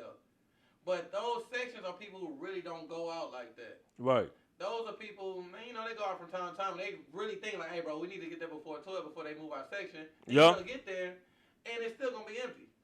Then you got your, you know, the people who do go out, they gonna get there around 12:30, 12:45. Boom, they get in there, the club look packed, but everybody's standing around for another 30 minutes just because they want to look cool and because the liquor hasn't hit them yet. Now they gotta wait on their bottles. Now once the liquor start hitting them around 1:30, now the girls in the station start twerking and stuff like that, and now the DJ going into his good set. Right. He going into that 1:15 to 1:45 set. Because your 1:50 to 2 o'clock set is your closing out set. Yeah. So the DJ going into his 1:15, his 1:45 set, which is meant to get the club lit and whatnot like that. But, bro, you really, technically, like, bro, when you going out, you really getting a good 35 to 40 minutes of actually having fun. But what? That's But so damn back short. Back when we was going out. That's 2.5 hours. Bro, back when we was going out, you got that 11. The second you go in there. Yeah, it's lit. Bro. When it went, before section life, the second you go in there, it was lit. So everybody dancing. Drake Houston. Yeah, Drake Houston. Drake Houston was huge. Yeah. That was a huge club. 5 clubs in one. People watching this right now, especially on Instagram, they don't know what Drake Houston is. Bro, they don't understand. Yeah, and Drake Houston exactly what it was. You was in Houston, you went there to drink, and it wasn't about sections, none of that. Bro, Drake Houston had like 4 or 5 bars? Five. No, so they had the bar. Rooms. So they had the 5 different rooms. They had the bar in the front, Latino area, old school, karaoke. Then you had one more, and then you had the main dance floor. But you want to know what that goes, what all this ties into? All this ties into back then, it wasn't social media. You didn't have to look cool when you was going out. It was just to have a good time. Right. Now social media is about looking cool. Now you have to go in there. You got to stand on top of the couch. You got to post your section. You got to pop the bottles when your sign come out. That's what everything is for social media now. So when it's not for genuinely having fun. So when you step out now, do you think there's okay, this is my first part of the question. Do you believe that the club culture is at its highest or at a point where it's kind of like in the middle, or it's like we need some more life? All right. It does need more life. But honestly, it's at its highest if you're looking at it from, you're not the consumer, but you're the seller. If you're the seller, you're at your highest right now. Or the club culture, you're at your highest because people, bro, the section thing came with bottle service. People weren't popping bottles, bro. We used to go out and spend, bro. You went out and spent $100, you had a good night. You had a great night. You had a great fucking night off of $100. Like $100, you can buy you a drink. You get your homeboy a drink. The girls you see a drink. 4-5 chicks. Y'all gonna get lit. Yeah. $100, $200. A bunch of Long Island teas. Hey, bro, Long Island iced teas. Incredible Hulks. Yeah. Adios, bro. You had a ball if you spent $200. When do you think that changed though? Social media, bro. So 2015. I would say 20. Cause section life kind of came into play around 20. I think 2011, 2012. No. It came into play about 2012, 2013. But 2012 was Limelight. For people that's not from Houston, Limelight was crazy. Limelight was section club though. But remember, the first floor was a dance floor. Oh yeah, it was a dance So floor. They started putting sections there. At some point, the dance floor left, and the sections came into play around, like I say, 2016 maybe. Remember, Social Junkie, Prospect first opened. You're right. It was about 2015, 2016 is when section life really became like. You know, now you go to clubs and you be like, hey, bro, what kind of club is it? Right. The bar club is a section club. You're like, bro, this is a section club. Yeah. You come in without a section, you're going to have a horrible time. But, yeah, you're right about that. But do you think sections killed the club, though, the club culture? No, it killed the club culture for sure. But it just fed more into the social media, the image culture. Now it's about the image. Like, bro, you used to, damn, those was good days, bro. You used to be able to, could you imagine you not finna get no fine chick at the bar? No, you can't do that no more. It's non-existent. Now it's all about getting a section. When you get women, they only gonna talk to you if you got us. They think, dog, this is how bad the club culture is, bro. You can attest to this. If you don't have a section, you just standing by the bar in the club, they think you broke. Yeah, exactly. And that is the dumbest shit ever. But at the same time, if you a nigga in the club, you know how the club culture is. Why you in the club? If it's no, you know what I mean? Like the club culture, like it's those two sides. Is this mic still working or no? We good. Okay. The thing is, like my goal is to be. You remember that show, like Undercover Boss? Yeah. Where the dude used to come in the club. I mean, the dude used to go to the workplace and pretend he worked there, but he really the boss. Right. My goal is I'm becoming this big multi-millionaire, and I'm gonna start recording myself going to clubs and just chilling at the bar. And trying to talk to girls. And then when they keep turning me down, I'm like, motherfucker. Like, but then at the end of the night, I'm going to do some shit where I send everybody a bottle and send every section a bottle. And then it's like, oh, so-and-so. And they show a picture of me on the thing. And girls going to be like, oh, my God, that's the dude I turned down at the bar. Right. The whole night. I turned this dude down the whole night. Now he just bought bottles for the whole club. Right? And then he walked out. He didn't want nobody nothing like that. See, it's so crazy because the way the club, how everything in the club, because I had somebody tell me that, shout out to MC Major. So, MC Major, that's my dog. He's been around for so he told me the thing that killed off the club culture was when hookah came into play inside the club. That's a good point. Do you think that's true? Yes. For sure. Yeah. For sure. Why you say that?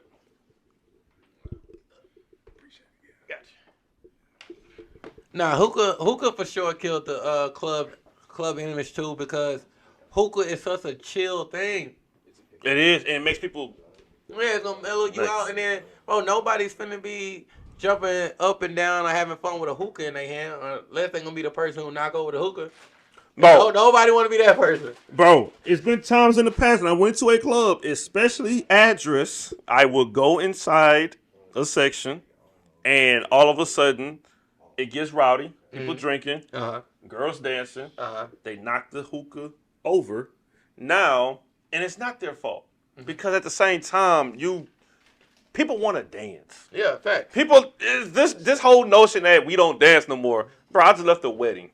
We was all dancing for 3-4 hours. Oh, weddings is lit. So weddings are really kind of what clubs should turn back into. Exactly. People are actually having fun and just enjoying themselves at weddings. But you gotta understand, the only reason they're having fun and enjoying themselves is because you're around your loved ones, you're around people you know, you're comfortable. But people are not comfortable not looking cool in front of strangers. Exactly. Yeah. And that's the thing. So when a girl knocks over a hookah, and I got a burn on my arm before the past, it's like because of that shit. You know what I mean? Yeah, now club culture is it's more lucrative now, of course. But that's for the sellers, not the consumers. It's way more money in it. But the experience-wise, that's why they have to come up with so many gimmicks. To where they got to bring bottles out on boats and motorcycles and shoot you in the face with fire extinguishers. Somebody in a goddamn casket. Hey, I don't know what club this was, but they brung so the bottle girl was on a casket. Yeah. And it's like, bro, what the fuck am I watching? You gotta do all that. You gotta understand now, as the seller, bro, our job is to make all these niggas in here compete with each other. Bottle war. Yeah. That's what bottle war. Yeah. Bro, that's the dumbest shit to the black cook. Bro. I ain't gonna lie, I love it. Keep doing bottle wars. See, you gonna, my bad. You gonna love this shit. Okay, can I cut you off? What's up? There's this dude. They rent the cars for me. Them niggas from don't tell me, they from Baltimore. Yep. I know they rent the cars for me. Hold on, that's the same one that they was pouring. They was competing with pouring liquor. They was at Space. Each other on Instagram, yes. They was at Space. I know them. Yeah, they rent the cars for me. Oh, yeah. They was from, because they was from Baltimore, and the other niggas they was competing with was from New York. Rashad, tell the story. That shit is crazy. Huh? Tell the story of this bullshit that just happened. Oh, no, I thought it was dope. Them niggas had a ball. Man. You poured a problem. They had a ball because they not used to it from where they from. They told me they from Baltimore, and that was a Baltimore takeover weekend. They had a takeover weekend. What they taking over? They call it like, hey, Baltimore takes over Houston. Because they came out here that weekend. Rashad. Taking over what, though? Like, let's be 100. What were they taking over? Hey, listen, they was taking over what we call now the nightlife. Listen, that's what they was taking over. Shout out to them. Hey, this is what makes me mad, man. And I'm a 93 baby. Bro, listen. Them dudes, they came, they rented a few cars for me, but just so they can come out here and pull their big one. But you have to understand, I understand what a lot of people like them, Baltimore, Detroit, Chicago, a lot of them dudes, they come to Houston because they like, bro, we can't enjoy nice things where we from. They like, bro, you can't buy a lamb up here and think you just finna ride around in this sunshine and lollipops. They like, bro, right. I know old school cats. They was like, bro, the nicest thing I'll buy out here is a Jaguar or something. Because he was like, bro, if I buy that new Bentley truck, they like, bro, some niggas gonna kill me just cause. Right. And they was like, bro, the reason we come to Houston, I know all my clients from they be like, bro, we come to Houston because you can genuinely enjoy yourself out here with nice things, and everybody else got nice things, and everybody just high five you, ain't nobody hating. They just be like, bro, it just be love, or they be like, you get love from the girls. Shout out to all our Houston thoughts. I love y'all.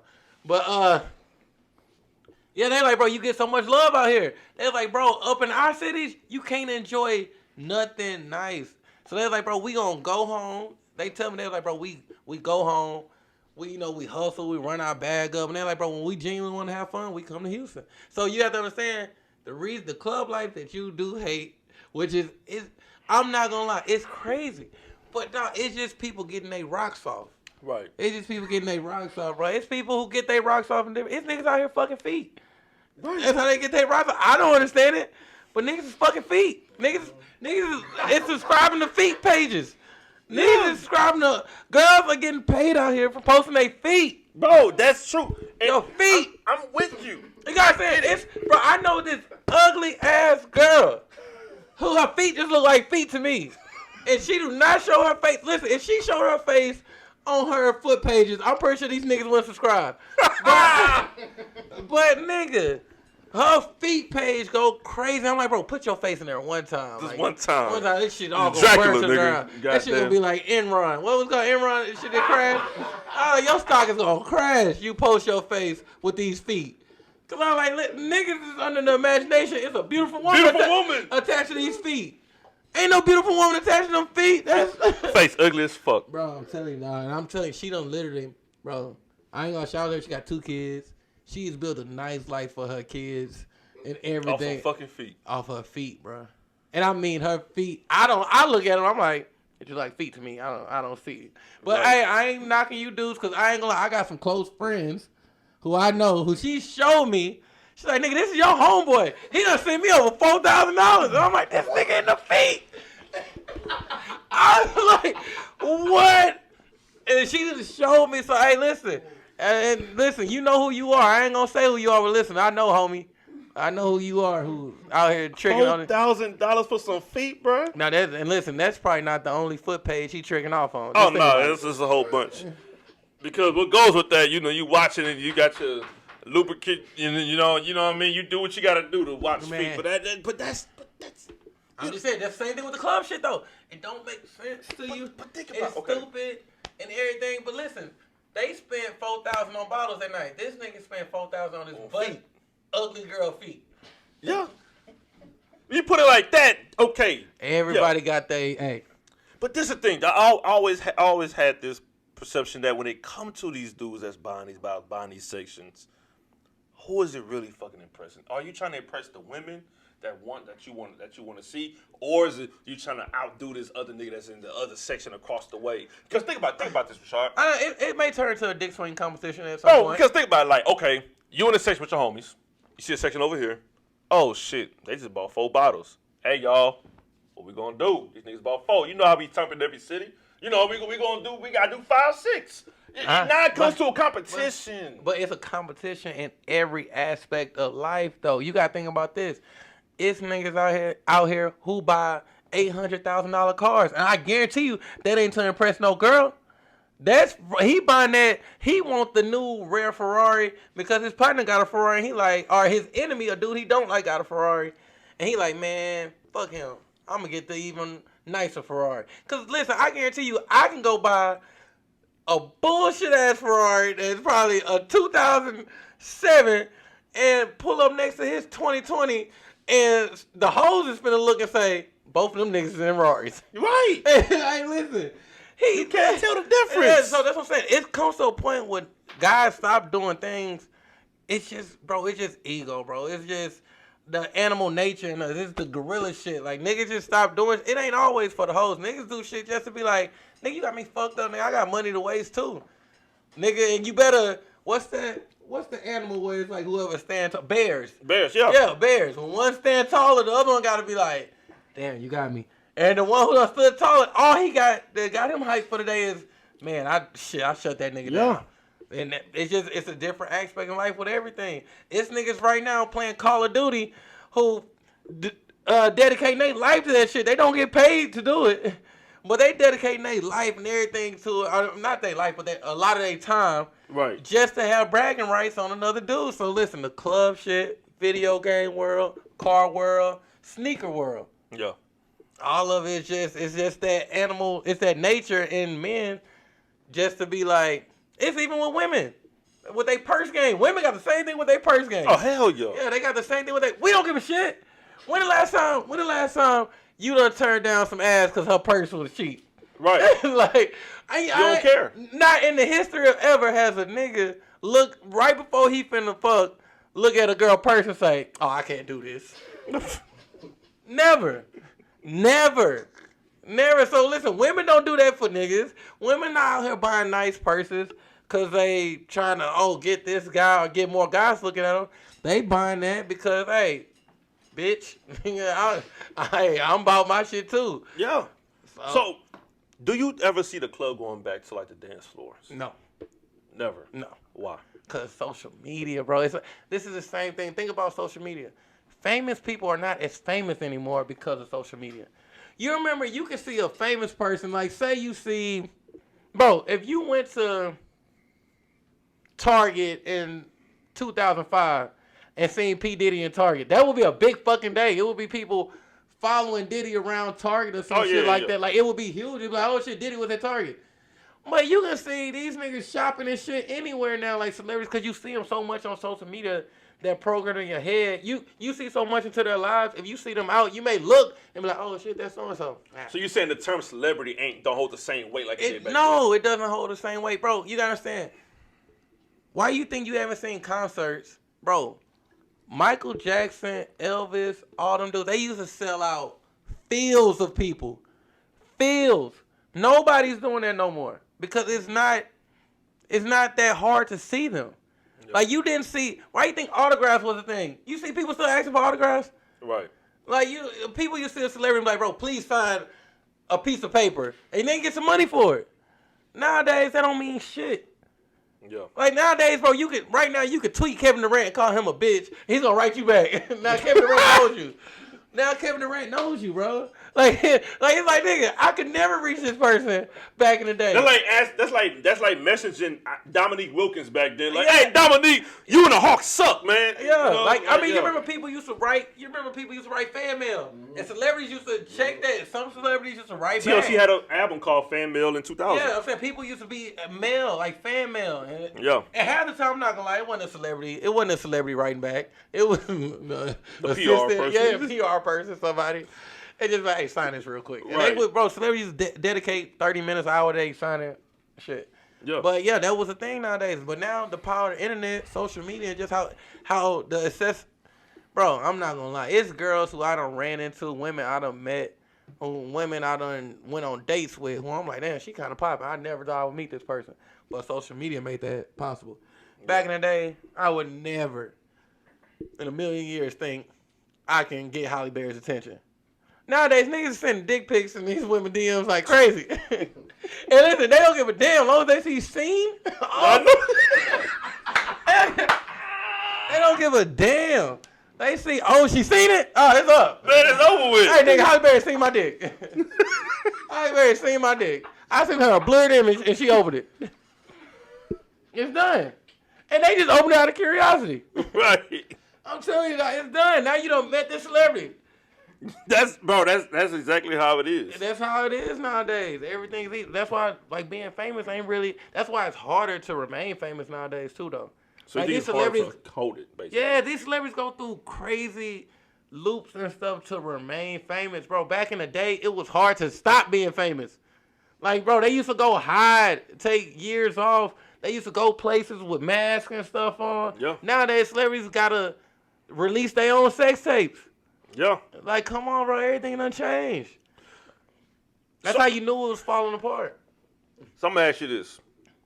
With everything people see on Instagram, what you do with cars, going out, the perception, right? Mm-hmm.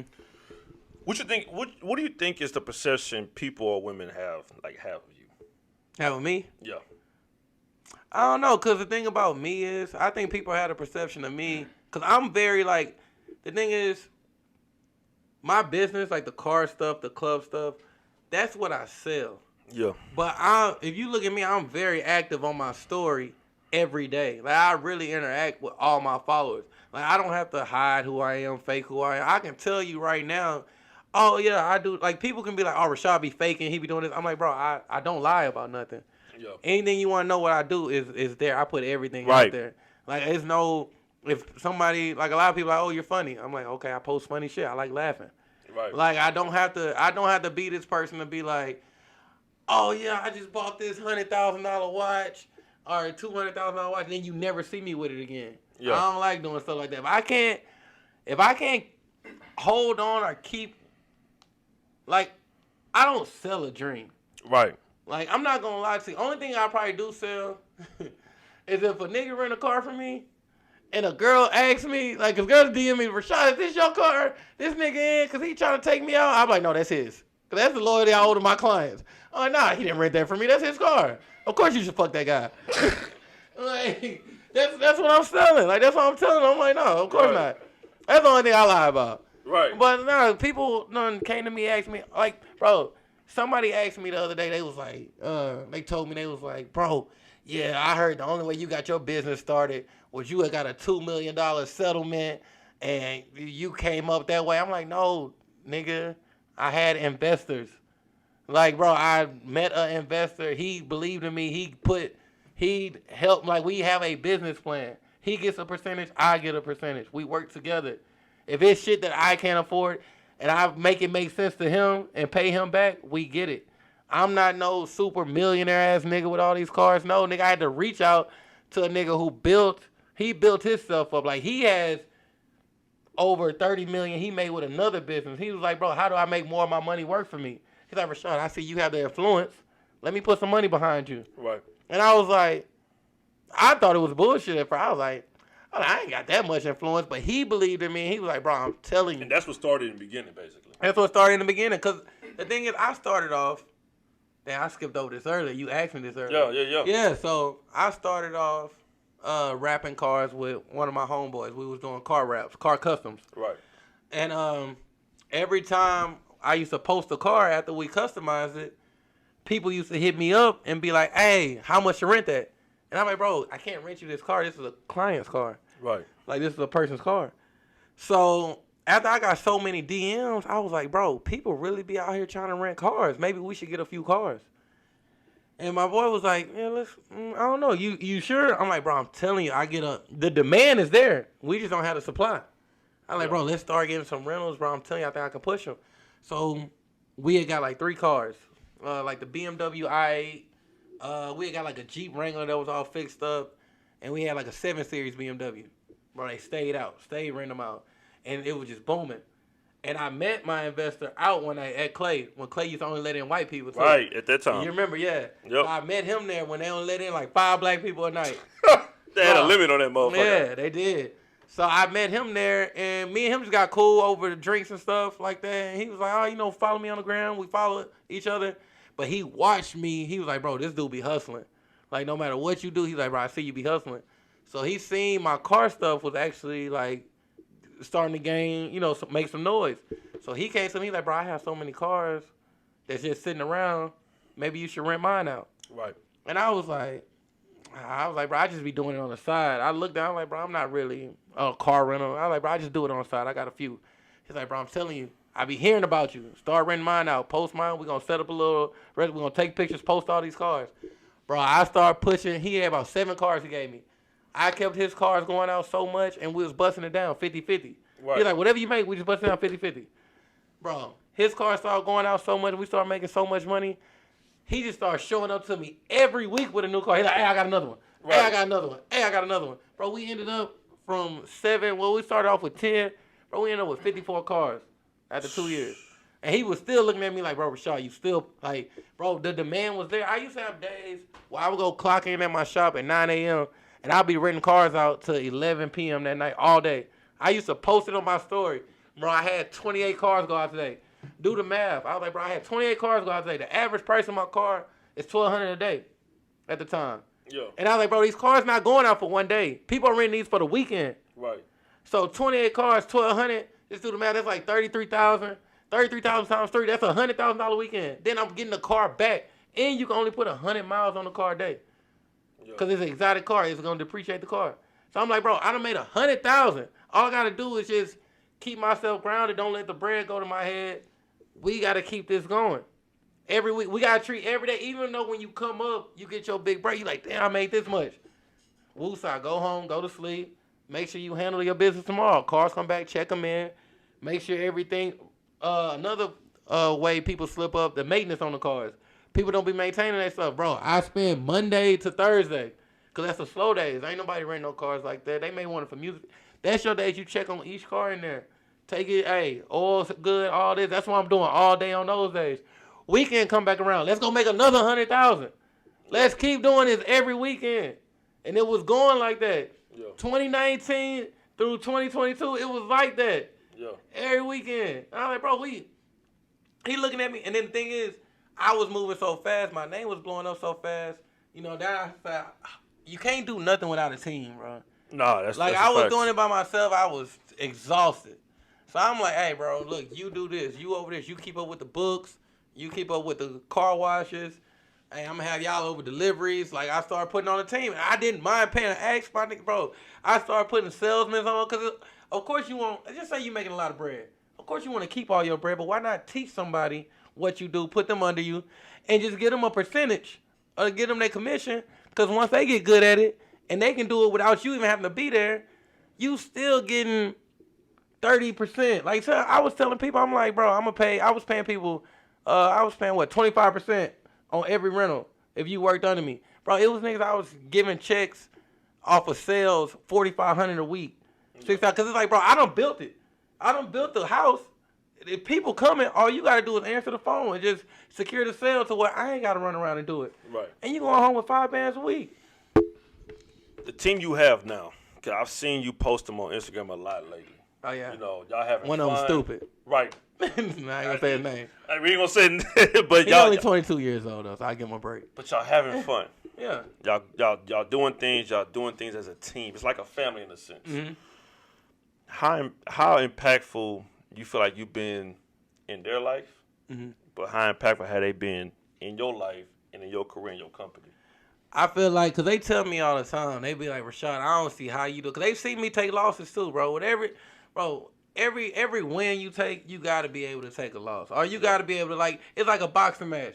You gotta be able to throw punches, and you gotta be able to take punches. Bro, they done seen me take some haymakers where I'm like, we messed up, we done took a loss. Somebody done wrecked the car, they didn't verify the insurance. Oh boy, it's gonna be $42,000 to fix that car, and they'll be like, Rashad, you finna pay that? I'm like, bro, we done made so much money on the good days, bro. You gotta take them bad days. Of course, you don't expect it, but they would see me sit there and get bad news, and I'd be just like this. I'd be like, ain't no way around it. All right, fuck it, we got it. Fuck it, like, hey, we gonna figure it out. Cause I be like, bro, I'm not the nigga to cry behind no shit like that. You get that from Pops? Yeah, exactly. That's what I got from him. That's exactly what I got from my dad, bro. When it's something I have no power to change, I'm not the nigga who finna go punch a wall. Like, what the fuck the wall do to me? Right. Now I gotta fix this wall. I'm not gonna let that slippery slope put me down like a snowball effect of bad shit. Cause some niggas will get some bad news and just go crash out and then end up more bad news. Bro, I get bad news, I just, cool. Like, we'll figure it out, take care of it, whatever. But let's still focus on the goal ahead. Like, the whole goal is to make bread. So everybody be happy, take care of their family, stuff like that. Yep. And these dudes, all my little dudes under me, they done seen me. Like, they be like, bro, Rashad, we done seen you, like, deal with some bullshit, but you really don't be tripping. And I'm like, bro, nigga, I was in jail. Right. Like, that was the biggest bullshit I ever dealt with. So, okay, so you leave out of jail, you make this company. Mm-hmm. How do you know who to pick and choose to work with you? I'm not gonna lie, I asked all my workers. One, the stupid one, he the only one I let come in under a friend. Like, a friend was like, do me a favor, my nephew need a job.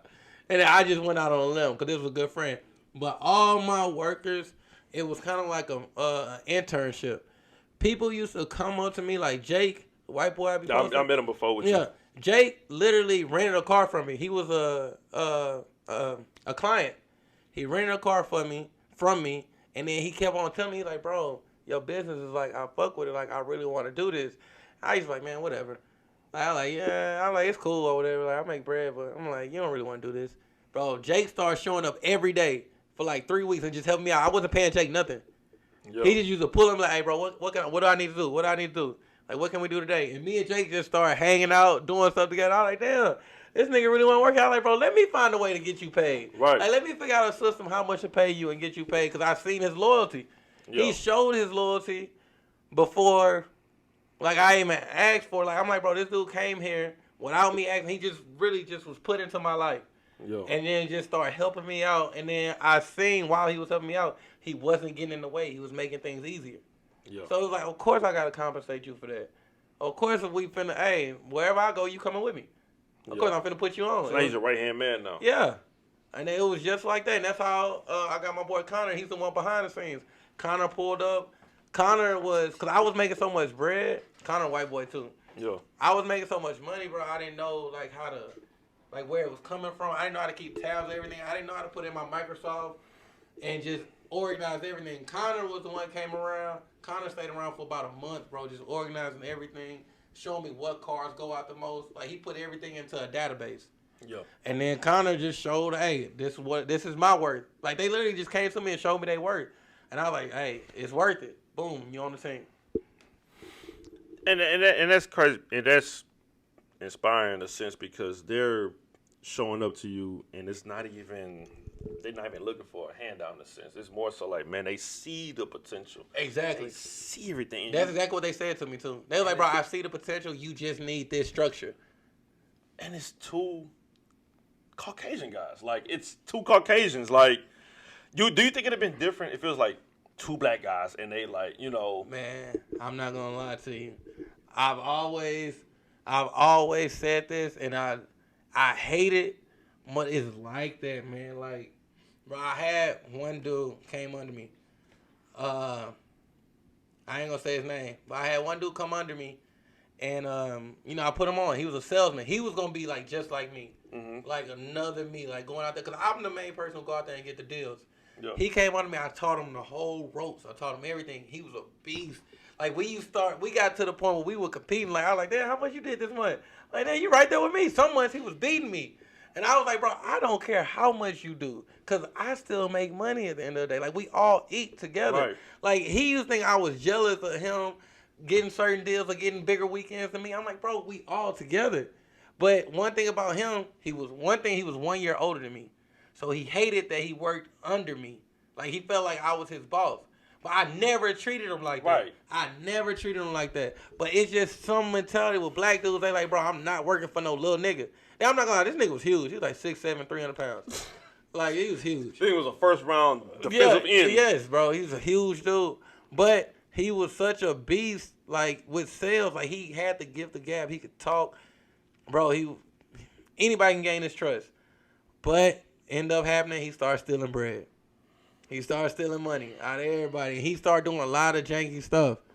And I'm not gonna lie to you, he started doing so much janky stuff, bro. Like, behind the scenes, and he started doing so much fucked up shit, he ended up getting killed. I had to fire him. I fired him first, and even the way I fired him, bro, I swear to God, we sat down like this, and I'm like, bro, I hate the way things turned out. And I was like, man, I showed him on paperwork where he was stealing, how I found out. He looked at it, and he was like, I understand. I was like, bro, I just gotta let you go. I'm like, I hate you did this, but I gotta let you go. And we even had an agreement where we signed a legal binding paper where he had to pay me back the money he stole in 6 months. Never paid me back. But I never even stressed on it. But he went down that path continuously. He actually, because he ended up kind of being my right-hand man with the sales. He had like my little black book of clients and everything. He ended up going to another company, rental car company, and stealing all my clients. And so I used to have clients who used to come in town, and they used to be like, hey, Rashad, where you at? We at your new shop. We grabbing some cars. You ain't even here. We asked old buddy, where you at? And I was like, nigga, what new shop? Right. And they used to be like, bro, we just rented. Like, y'all got new cars here and everything. I like, bro, that's not my shop. Yeah. And they were like, well, you sent us an old buddy last time. He told us, they like, even when we got here, we asked him where you was at. He said you was on lunch. I like, bro, I don't work there. But he used to steal my clients and everything.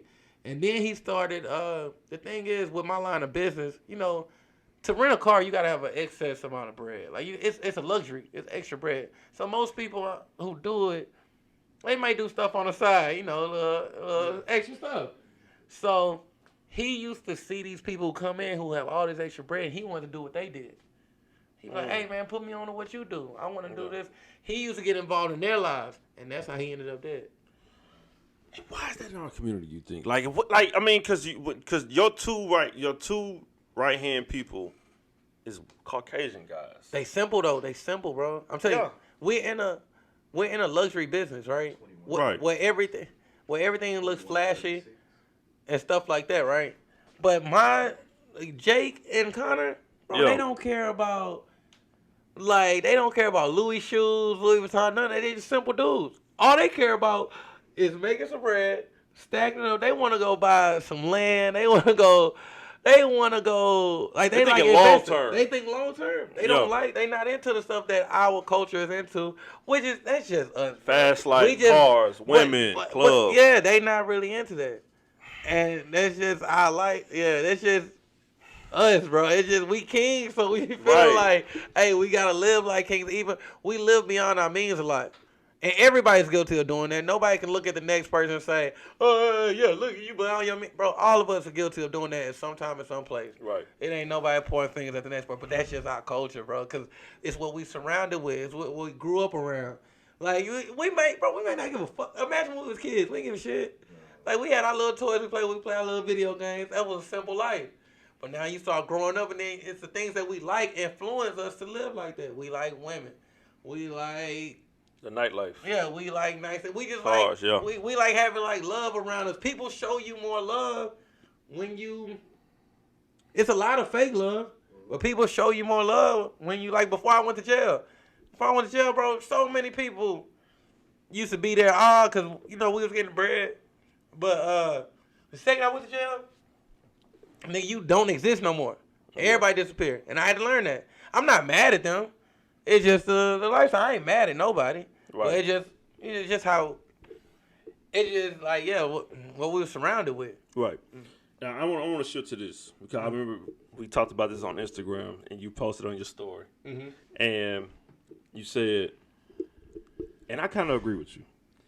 Let me get into it. All hoochies retire from stripping and nightlife and get their real estate license. Crying laughing emojis in my line, but at the end you put please don't unfollow me. So I'm in a sense I'm with you because I just say my piece and I'll let you go, of course, because I'm not gonna say this person's name, but she'll know she listens to this podcast. She'll know I'm talking about it, and we talk every day.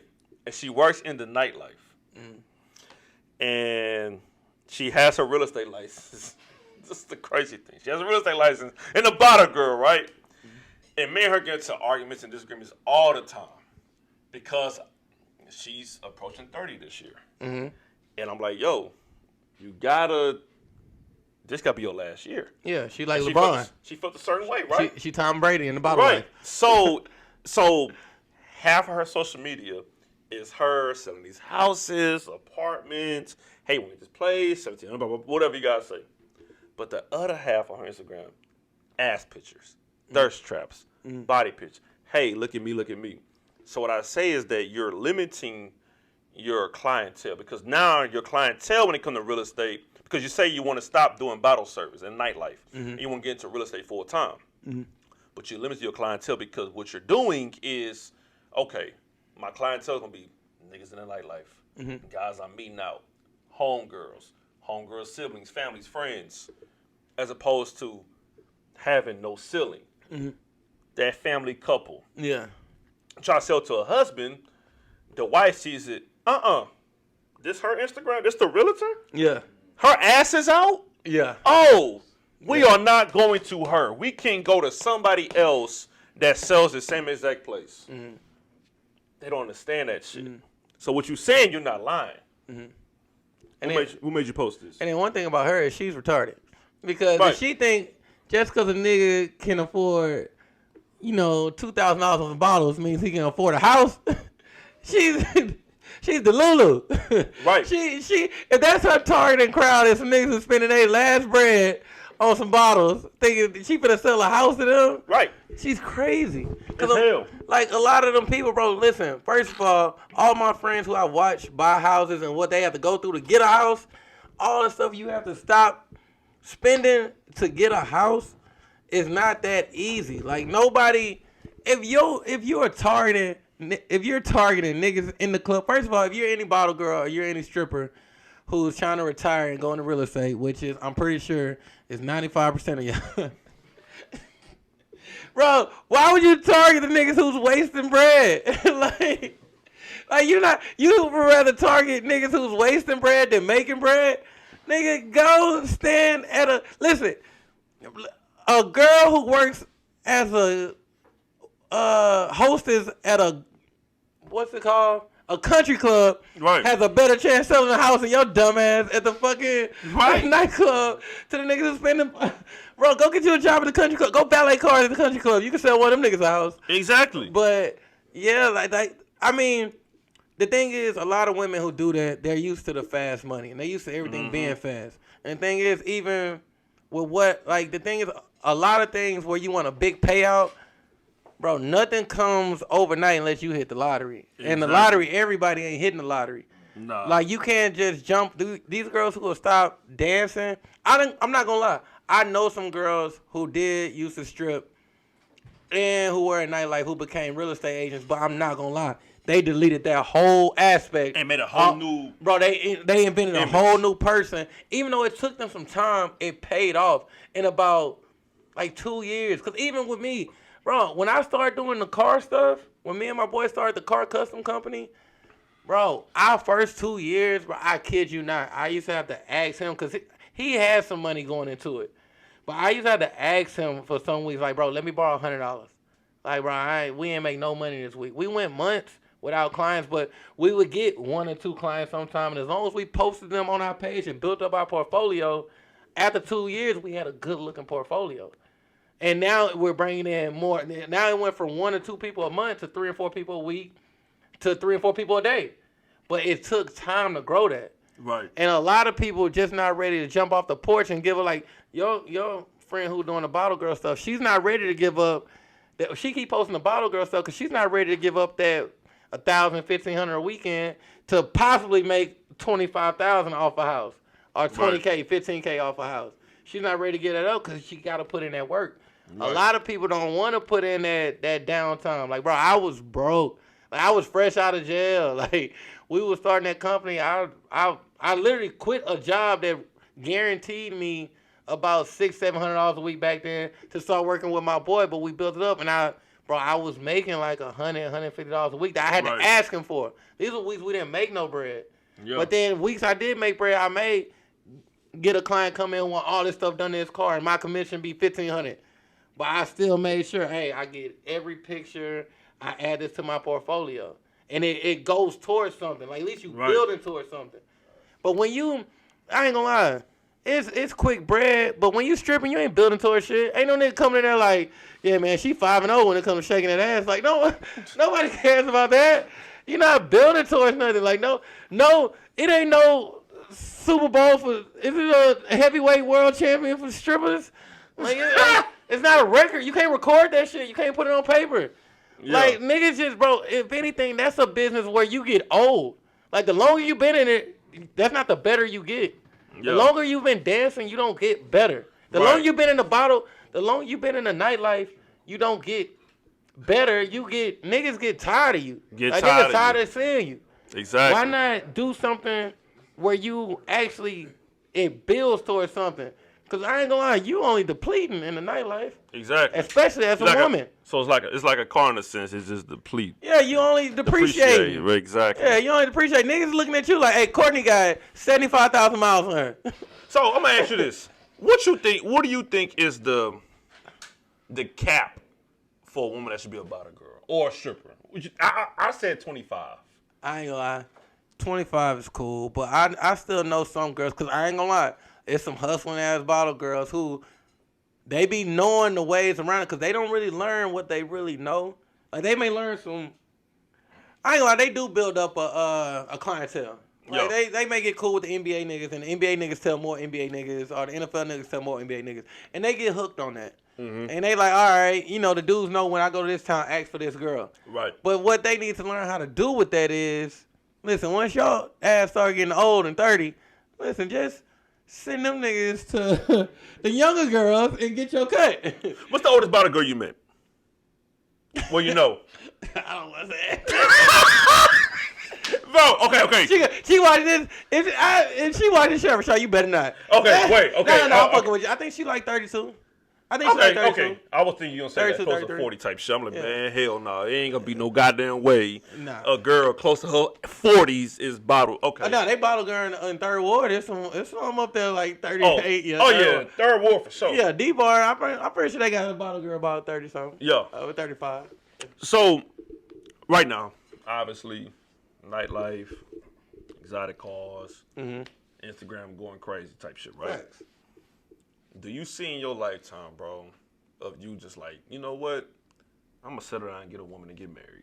Oh, yeah, facts. I think this is my last year really outside like that. Okay. Like, what I've been focusing on this year is trying to get into more of the car sales. Because it's like I'm stuck in the car industry. I don't build myself too far in this industry to go to another industry. But the thing about the car industry is so many different approaches you can do in the industry. Right. Like, I can probably go to any dealership right now and be like, nigga, I can go to Lamborghini right now and be like, bro, you know why so many people come in here and buy Lamborghinis now, these athletes and stuff? Because they test drove it. They came to me, rented it, and test drove it, and then they decided to come to y'all and buy it. Right. I'm like, bro, I can become a salesman here.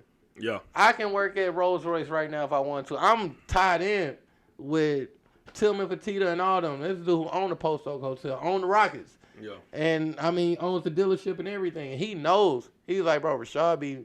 Like, they know I'm in this community. I think the thing I want to go to next is like car sales, the car community. I can start a YouTube channel to where niggas love to see me checking out new cars, giving you my rundown on them or something like that, like Supercar Blondie or something like that. Yeah, hey, look, you got 3 guys right here that know the camera game, that know video work, photos. Hey, after we done with this podcast, chop it up with them. Nah, facts. Sometimes if you might need, you got 2 right, you got 1 or 2 camera people right now. I ain't got none. I had to fire that one nigga. Oh well, but you got 3 right here that gonna take it for free. I like the camera nigga I African-American had. guys right here that's not gonna take the business, not gonna do anything, no shicey shit. Right here, video, photos, video, right? These 3. Yeah, no, we all gonna tap in for sure. Editors, everything. That's the part right there. That's what kills. Hey, The best thing. bro, you gotta be patient. That editing, boy. So, hey, after this show, connect, phone number, hey, whatever. That shit look like Chinese arithmetic to me, boy. Editing is, boy. Yeah, that's what it is. So you say you see it in about a year. Cause I'm pretty sure that's what some, probably some women see like, this nigga. Like I asked you earlier. No, bro, I got friends who tapping on 40, and I look at them and I be like, bro, I don't want to be like that. Yeah. Like they still are nothing against them, but they still are in the nightlife. They still are in the same place that probably I was in at 30, and I just be like, bro. I mean, it make bread, it's fun and everything, but you gotta understand, we run in that same circle every year. Right. Like every year we run that same circle of life. Like, you're not going this way, you just doing the circle. Cause when you go out, do it sometimes cause they hit me already. Where it's like you go out, sometimes you like, why am I here? Let me go home. Why you think I gotta be high and drunk when I'm there? And like I can't be out so, bro. I literally say, well, I'm here when I'm walking up. But I mean, the thing is, I know with me though, I always told people this. I go out, I'm different when I go out though. Yeah. Because I'm literally networking. Like I'm not that guy who, if I get a section, of course I'm finna fill it up with girls, but I'm not that dude standing up in the section on the couch. I don't want to be like too hard to reach. I'm that guy. I'm going to stand right in front of the section in the walkway. Of course, you know it's my section. But when those out-of-town guys be looking like, damn, who that dude over there who just popped the bottles? Somebody by them knows who I am. And that's the exotic car dude. And they like, man, I'm finna go chop it up with him. He can easily walk over there and I'm standing right in front. So he'll be like, hey, bro, let me chop it up with you. I want to get a car for tomorrow. I got this event. Cool, bro. Get my number. If I'm standing up in the section, I'm on the couch, he can't get to me. He's like, I'm not finna squeeze through this section to go get this dude information. I'm not finna wave him down. If a dude, I'm always approachable. I'm always touchable.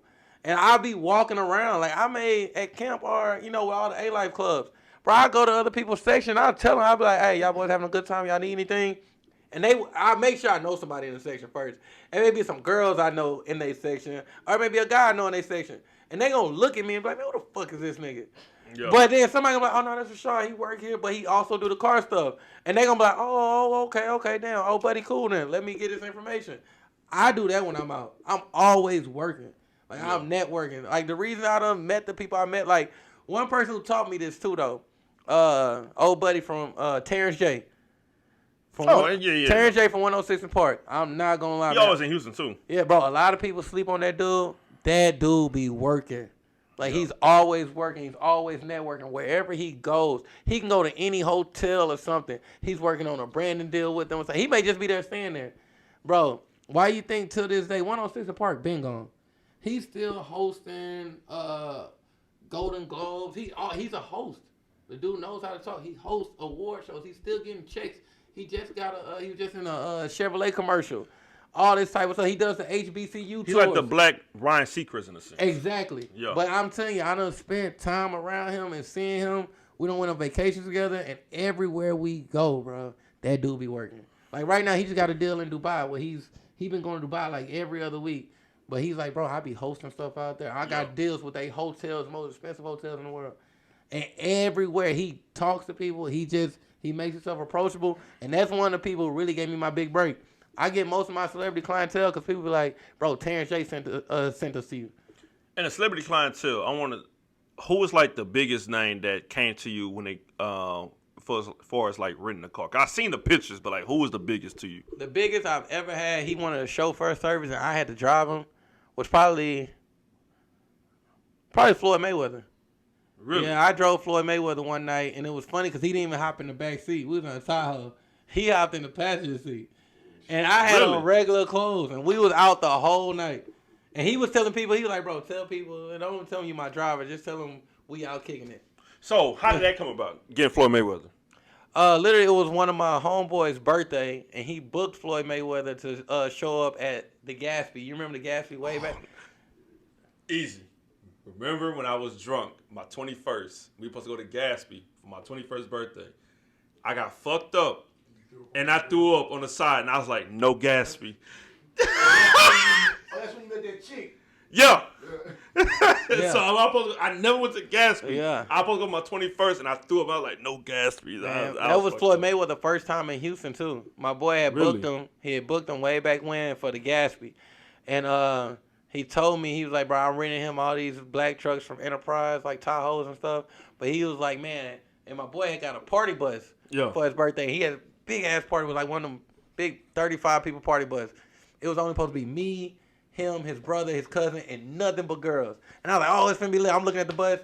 Mayweather and them had hit him up right before we was getting on the bus. Was like, bro, you got us these trucks, but we ain't got no drivers. And Mayweather had like 8 security guards. He's like, bro, how your security drive? Just put it in navigation. He's like, nah, my security ain't driving. Like, we need So drivers. it's like 2014, 15. Yeah. And Okay. and this was when I first like thought about the chauffeur and shit, but then I ended up going to jail. But he was like, Rashad, bro, like he asked me, his cousin and brother, he's like, bro, I need y'all to go drive these cars. Like, we got to drive them to the club. So we all go out there, we post up in front of the cars. Mayweather ended up coming to my car, and he was like, man, I want to ride with the nigga who look like Soulja Boy. And I was like, oh, this bitch ass nigga. Oh, shit. Hey. I was like, what? Don't you like Soulja Boy? Yeah, that nigga was like, man, I want to ride with the, because I didn't have no facial hair or nothing at the Oh, time. this you like clean cut, no Yeah, beard? I just got a beard. I can like see 4 that years shit, ago. man. I just got a beard like 4 years ago. Hey. So he was calling me Soulja Boy the whole night, but I was driving him around the whole night, like 4 different clubs, paid him to host, and I don't know, super cool dude. He like, man, tell everybody you my home, and it was funny because we pulled up to the Gatsby, Right. and everybody outside, they're like, oh, Mayweather pulling up, but then people started looking like, what the fuck Rashad doing riding with this nigga? And I was looking like, gang shit. And I mean, it's like Mayweather. But you feel like you made it in the sense, like, man, I'm with Mayweather. Yeah, he like, nigga, tell me you money team, it don't matter. You with me tonight. You with me the whole night. And that nigga ended up tipping me like 2 bands. And back then, nigga, 2 bands was light. Yeah. So you think right now in 2024, like, you still keep in touch, like, every now and then, like, with Mayweather, like, he come to Houston? I got super cool with his head of security. Yeah. And he always, like, plugged me in when I'm in Vegas. Because, you know, his head of security is actually, I think, one of the owners of his strip club, too. Okay. But his head of security always kept me plugged in with them and everything. And I ain't gonna lie, he actually networks me to a lot of people. But my biggest celebrities be the ones who just don't forget about it. Like, I don't have to pay you to put me on. Like, it don't hurt to mention somebody. And them niggas, like, they always, if they can, they think of Houston, they be like, hey, tap in with old buddy. Yeah. And they don't ask for nothing. They're like, give me a kickback. I sent you this client, send me some bread. They just like, no, I'm just trying to help you. I feel like now that you got the celebrity clientele now it's like, it's just clockwork. Now it's all about being consistent and just keep doing what you're doing to grow the business. Now, that's what it feels like. Yeah, because the celebrity stuff is always just with growing the business. Like, the celebrity shit, the celebrity should be cool when they come through, but I'm like, you know, I just really got to cater to them, make sure they straight. Right. And that's just for the gram. And my main client, kind of more pressure in a sense. Yeah, but my main clientele is them niggas who be out here getting it and actually come every weekend. Like them out of town dudes, like I Spinning said. bottles in the section and pouring it out for no fucking reason. Them the ones I actually show, like I'm saying, I'm going to show more love to them. The celebrities, I take care of them out the love, but you going to see them once a year. Yeah. Once or twice a year. I'm showing love to the people who actually, you know, put into me. So with you having Mayweather, like, on the passenger side, or is there any type of advice, any type of game you ask for, like, anything, any tips that you ask for? You just doing your job. Hell no, I was doing my job. Yeah. I mean, we just riding, but you know what's crazy? He was asking me all the questions. Really? Like, I kid you not, because it was his first time in Houston, and he was really like a little kid. Like, he was really intrigued. Like, he was like, man, like, people would drive past us, or like certain dudes would walk in the club with hella jewelry on, or have hella girls, and Mayweather be like, who is that? What does he do? Who is that? What he's doing? I'd be like, oh, well, that's a pimp. I'd be like, that's old buddy who owned the club. That's one of the top promoters. Like, he was asking me about everybody. Like, he was real intuitive the whole night. He was like, so, because everything I could tell he was thinking how to make some bread in Houston. Like, he was like, so what's the main popping spot? What spots do y'all go to on this day? How does the club usually look this packed? Like, everything he was thinking of was, he was asking me all these questions just to think about like, how do I put some money in this? And he don't drink too either. Yeah, he don't drink. So he was out that night. He don't even drink. So a couple things before we get out of here. So I remember I brought up this before on my podcast. Actually, I lied. It wasn't a podcast. So I made a note randomly 2-3 years ago, and I just was like, you know what? Houston has the most attractive women. Oh, you're killing it. That's bro. I hate to interrupt you, but that's the only reason our businesses stay afloat, like our clubs and the car rental stuff. You know what I'm saying? Houston is not a tourist. Like, we don't have no tourist attraction. We don't have no Mount Rushmore. We don't have nothing. You come to Houston to go out and have a good time. Eat at restaurants. And to eat and drink and, like, hookah. Like, that's why people come to Houston. But the thing is, people come to Houston for us, though. They come to Houston for Houstonians as well. Like, even my celebrity clients. Celebrities be like, bro, we go out in our city and you got to watch for this, watch for people sneaking pictures. Bro, a celebrity can come to Houston and be sitting right next to you. You don't give a fuck. Right. Like, you will look and be like, oh, shit, that's Will Smith. Oh, well. Like, you like, yeah, he's in the restaurant. Like, Houston, Texas, we really don't put people on a pedestal like other states and cities do. So we don't have paparazzi out here. So that leads to my next question, because I talked about this before. A lot of artists, Wale, I forgot the other guy's name, but there was artists in the past that will bring up Houston in a reference on a song. 2 a.m. in Houston, 3 a.m. in Houston, this about Houston, that about Houston. Young Blue, but say the same thing. Young Blue cool too. So I had him before. It's like people come to Houston, and I'm gonna say this story with saying no names. So Iman Shumpert and Rihanna got to their own situation, right? Tiana Taylor. Tiana Taylor. Mm-hmm. I say Rihanna, what the fuck? So Tiana Taylor got into the whole situation, right? Something I've seen. I miss my close friends. Mm-hmm. They live out here. Mm-hmm. One of them was dealing with somebody in Houston, right? Mm-hmm. But it wasn't put out to the public. Mm-hmm. It's been a lot of times like that in the past. And it's like, I feel like Houston is the place to where a lot of celebrities come out here on some low-key shit because there's no paparazzi. Mm-hmm. It's low-key. Mm-hmm. But you get the quality of women when you're visiting for 2-3 days. They're not born and raised like we are. Yeah. So we know the game. Yeah. This is natural to us. We see a bad bitch every day for no reason. Yeah. For no reason, bro. I be driving sometime, and I'll just be at the gas station, and I'll see like 2 different cars pull up and bad bitches get out. And I'm like, why we got so many bad bitches out here? Like, this is ridiculous. Like, it's everywhere you turn. Our gyms are crazy. Oh, yeah. I hate when a nigga be like, oh, I go to this gym, they got the hose. Nigga, all gyms got the hose. I know. and the thing is, it's like, okay, when it comes to that, for me personally, I was just in Miami for a wedding, right? Mm-hmm. We went to Brickell downtown, outside Ocean Drive, because I already know how Ocean Drive is overrated. That's not what it is. I went to Brickell, and I'm realizing these places are nice, but dog, the women ain't like that. We are literally spoiled. Yeah, nah.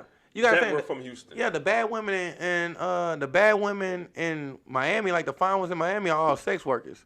Bro, you can find a bad woman in Houston who literally works at the gas station. Right. It'll be a baddie working at the gas station. Like, and then Houston, like, a lot of artists come out here, and I talk to a lot of them. They come out here because it's like a home. Like, bro, you can be yourself. You can be a celebrity and live in Houston, and you're still looked at as it's just another job. Like, you can be 50 Cent or somebody out here. It's like, bro, you gonna go places, and people like 50 be surprised more people don't know him. Because I'm not gonna lie, a lot of white people in Texas, they don't, bro. I've literally been around big artists, and I done brought my investors or something around. I've been at events, and they're like, who is that? Like, you don't know who the fuck that is? And they're like, no, I have no clue who that is. And I'm like, nigga, it's J. Cole or something. They're like, oh, that's good for him. What does he do? And I'm like, bro, that's how it is out here, though. They won't know people. They don't know, especially football players. Bro, why you think, bro, a lot of people in other states know Andre Johnson more than people in Houston know Andre Johnson. And Dre be everywhere just chilling. Exactly. Bro, I know girls who literally, Dre done walked in the place and, all the dudes be like, hey, that's a Houston legend. Hall of Famer right there. That's Hall of Famer. And girls be like, No, never heard of him. I'm like, nah. I'll tell you a true story. Fucking true story. I'm at Chapman and Kirby. This was 2020. And Dre be in there. Like a motherfucker. Yeah. 2022. Because he's in it because of Rob Wright. Yeah, Shout out to Rob Wright. Because he does the shit on Sundays. Yep. Bro, we're walking. Me and my nephew is walking towards the outside part. Andre Johnson is standing on the couch. Turn up, whatever. Mind you, fucking side note, PJ Tucker has an away game in New Orleans the next day. Oh, yeah. He's playing for fucking Philly. Yeah. Has an away game the next day. Yeah. I saw a nigga at the bus. I said, bro, why the fuck is he here? Bro, you got an away game the next day in New Orleans. You play for Philly. My side note, who gives a fuck about that shit? Mm-hmm. Andre standing on top of the couch. A bottle girl walks up, I kid you not, walks up to that section where Andre Johnson's standing on. And she's like, hey, get down. Andre Johnson is looking like, bitch, I don't like calling women bitch, Lord forgive me. But bitch, do you know who the fuck I am? That's the look he gave. And me and they're like, bro, what the fuck? And then she like, you gotta get down. He's like, smoking his hookah. Me and my nigga look at Andre. She walks away. He's like, we like, bro, I don't know, bro, tripping. It's like, nah, but that's how nobody knows this nigga. Nah, but that's how it is out here. Like, you gotta understand, they can go to, bro, a nigga can be you can be one of the rookies on the Rockets, and you go somewhere in OKC, and they'll treat you like you Steph Curry. For real. But it's just, in Houston, we don't give a shit. Like, we just like, bro, you just like us, nigga. Like, hey, you having a good time, we having a good time, too. Right. Like, but then the thing is, you ain't got to worry about, a lot of celebrities don't have to worry about people, like, trying to really take advantage of them other sense, or dick riding too hard in Houston, because we don't give a shit. And that leads me to my next question. My last question is because why do you think you probably answered this already, but why do you think celebrities love Houston? It's just, first of all, we got the baddies. Yeah, I'm with you on that. Second of all, I'm not gonna lie. One thing about celebrities too, like they, of course they don't make that money on what they're doing, right? But you gotta understand, we in Houston, Texas, right?